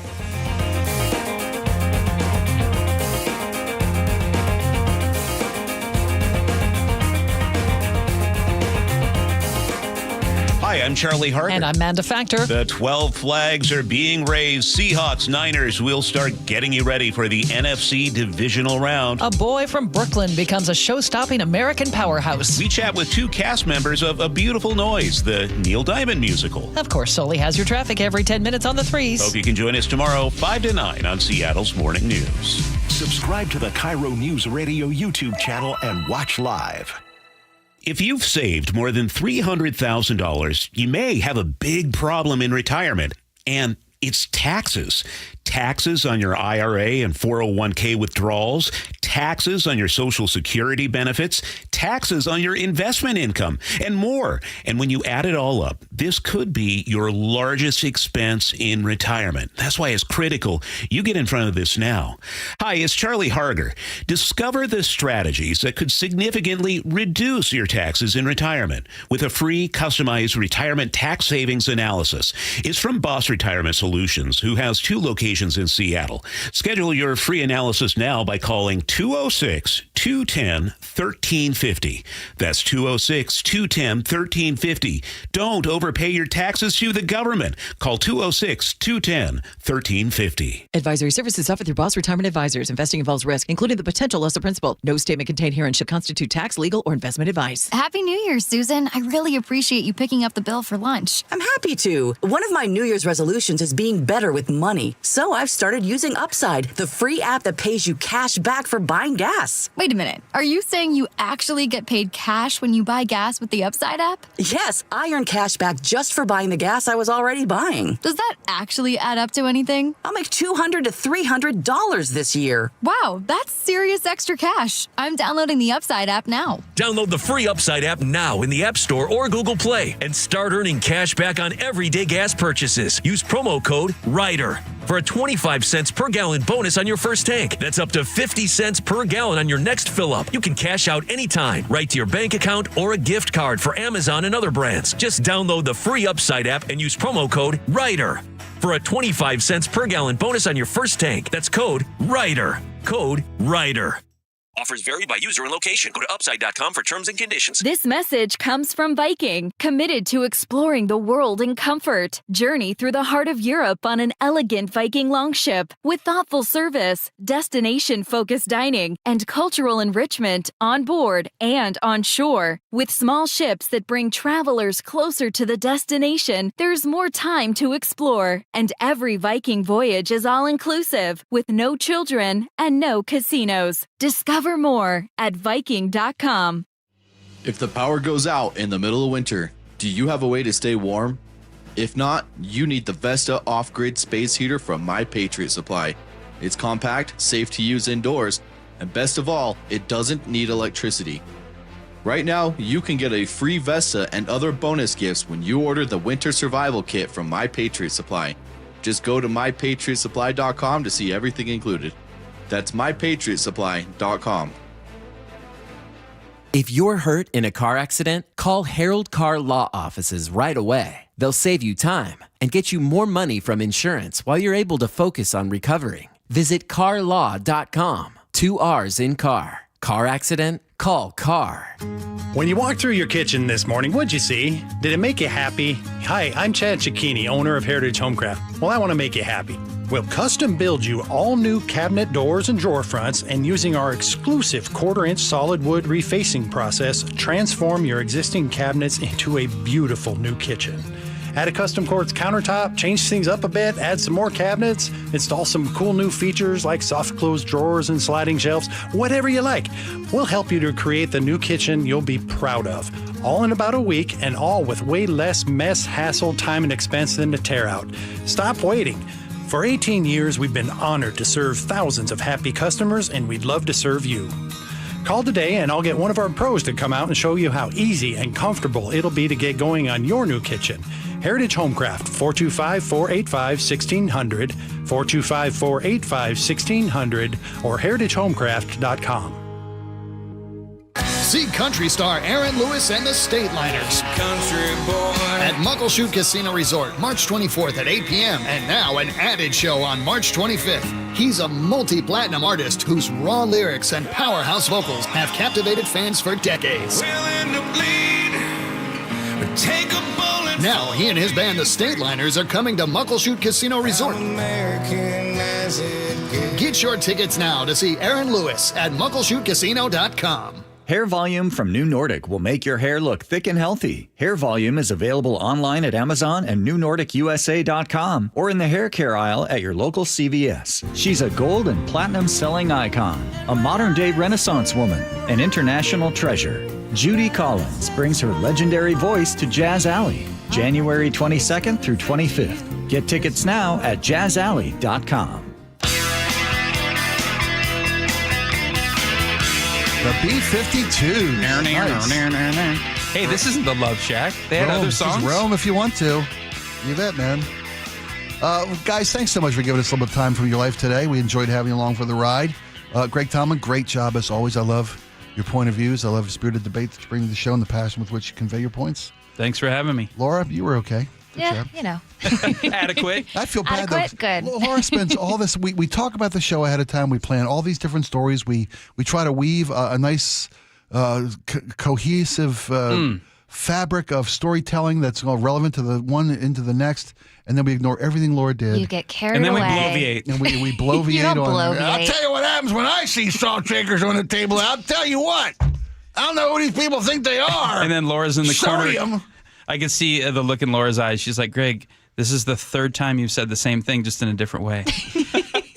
Anyways. I do not. Anywho, Talk radio secrets. you got to get your eyes fixed. Her set was aimed at me, not you. All right, but let's hear what you had to say. Let's go to the text line now. Laura, would you start us off with Governor Ferguson's State of the State and our audience's reaction? Fernando in Seattle says, what happened to all the revenue from last year's biggest tax hike ever? Doug in Mount Vernon, State of the State, deer in the headlights look for Washington taxpayers. It really is. Mark in Port Townsend says, talk to me about imposing any type of state income tax when the state government starts managing their finances like my wife and I have to for our household. The state government is completely incapable of doing so. Mark, I could not agree more. We talk about, you give your kid an allowance, your kid misspends your allowance. What do you kid? I need more money. That's not the answer we give them. We don't just dip into our pocket and give them more money. Why should we do that with the state government? Should we expect less from the governor than we do from a teenager? Laura? Joe from Enumclaw says Washington has the most regressive tax system in the country. A millionaire's tax doesn't fix that unless you overhaul the whole structure. Sales tax, gas tax, CCA, property tax, licensing fees, all of it. Until the state does a real audit of spending and cuts, the fraud, waste, and abuse, this is just political theater. It won't lower the burden on working families, and it risks driving away the kind of investment that creates middle-class jobs. Millionaire's tax? Heck no. Can you reach out to Joe from because I want to talk to Joe. This is that's a great point of view. I heard G making these same arguments this morning on the G and Ursula show that our tax system is so patchworked and, every little thing we can do to get money out of people because there's no state income tax. If we had a state income tax and a less regressive system, wouldn't that be better for everybody? Reach out to Joe. I want to know what field he's in because if he's in the trades, I want to talk to him about state finance. I think I love his point of view. Moving on. On the topic of viral ICE arrest videos, Jesus writes in, you want data from the administration that lies about everything? That's a valid point. I don't know that and you made it too. I don't know that I can trust media. I don't know that I can trust government. That's a scary place for us to find ourselves. 360 says, agree, I want facts, but our current administration will not be transparent. Did you cherry pick these to just say, or was there a lot of this on the text line? There was a fair amount on this on the text line, but also from the 360, maybe if Washington wasn't a sanctuary state and allowed immigration enforcement access to people who are presently in custody, they wouldn't have to go chase them down like they are, which creates much more dangerous situations. And Brian, I can't argue with that point of view. Yeah. That's why we love the input from you guys on the text line.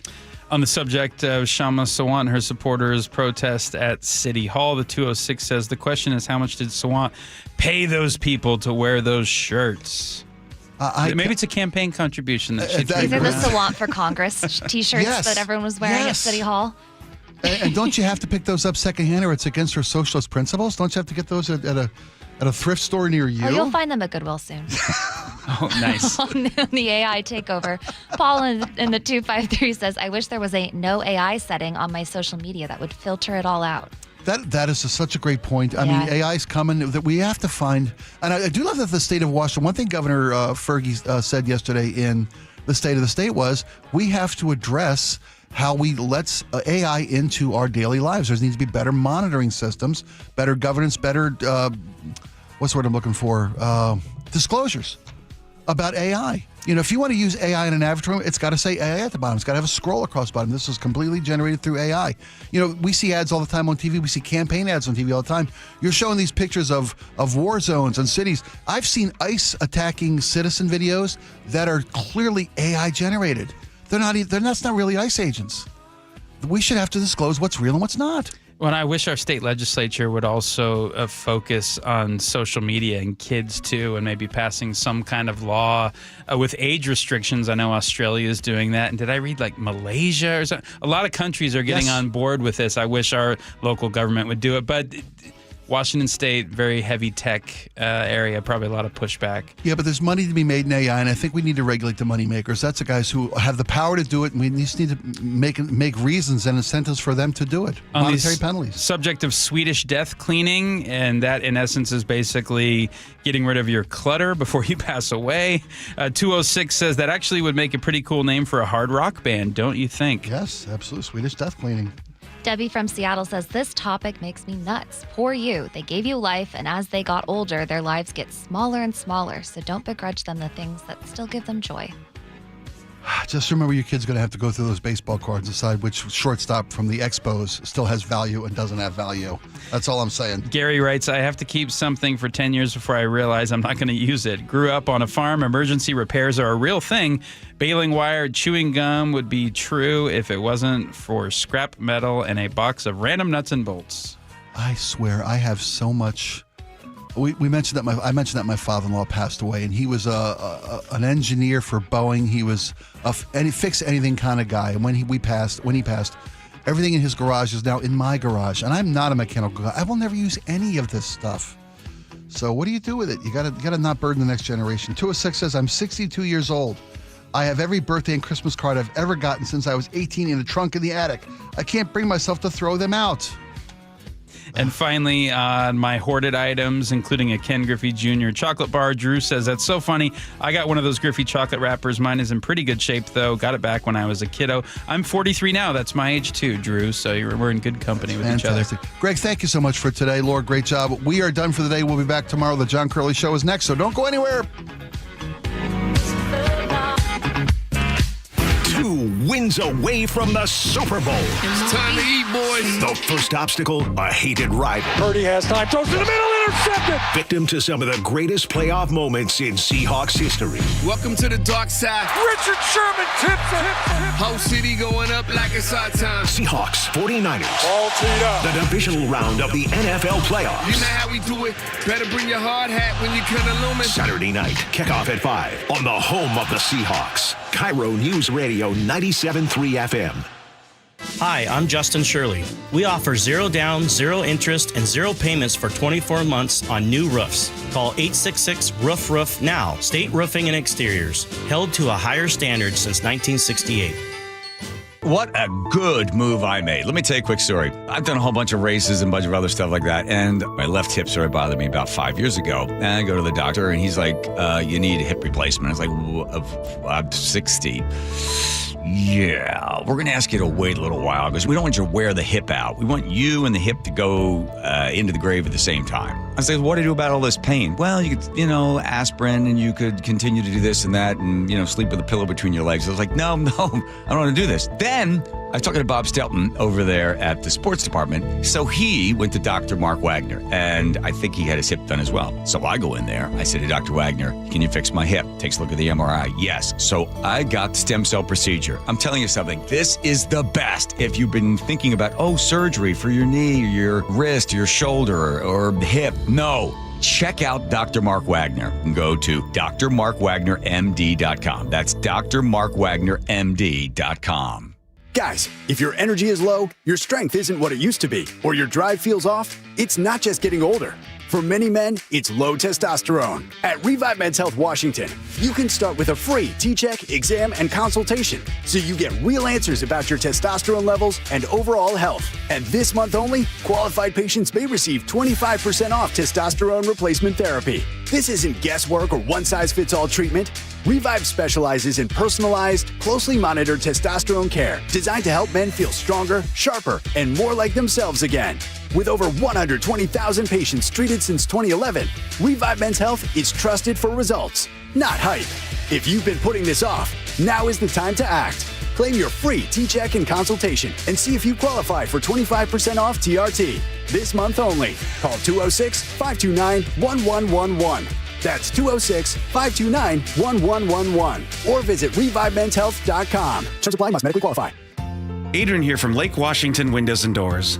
Winter might seem like an odd time to replace your windows, but now is when you get the best deals. Our Leak Armor installation team will keep your home warm and dry while installing beautiful, new energy-efficient windows. You'll feel the difference right away. Quieter rooms, lower energy bills, and a more comfortable home. Right now, save $600 on windows and $1,500 on doors from Lake Washington Windows and Doors. Plus, enjoy 12 months same-as-cash financing. Visit lakewashingtonwindows.com.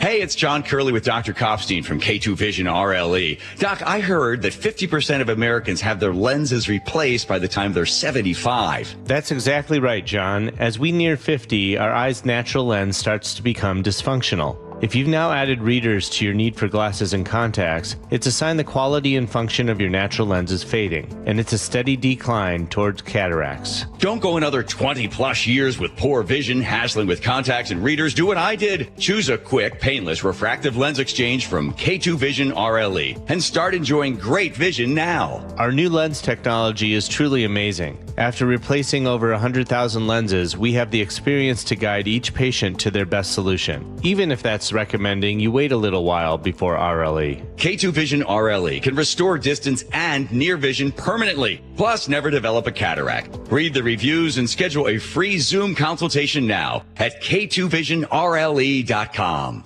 Your best source for local news. KIRO News Radio, KIRO FM and HD1, Tacoma, Seattle, North.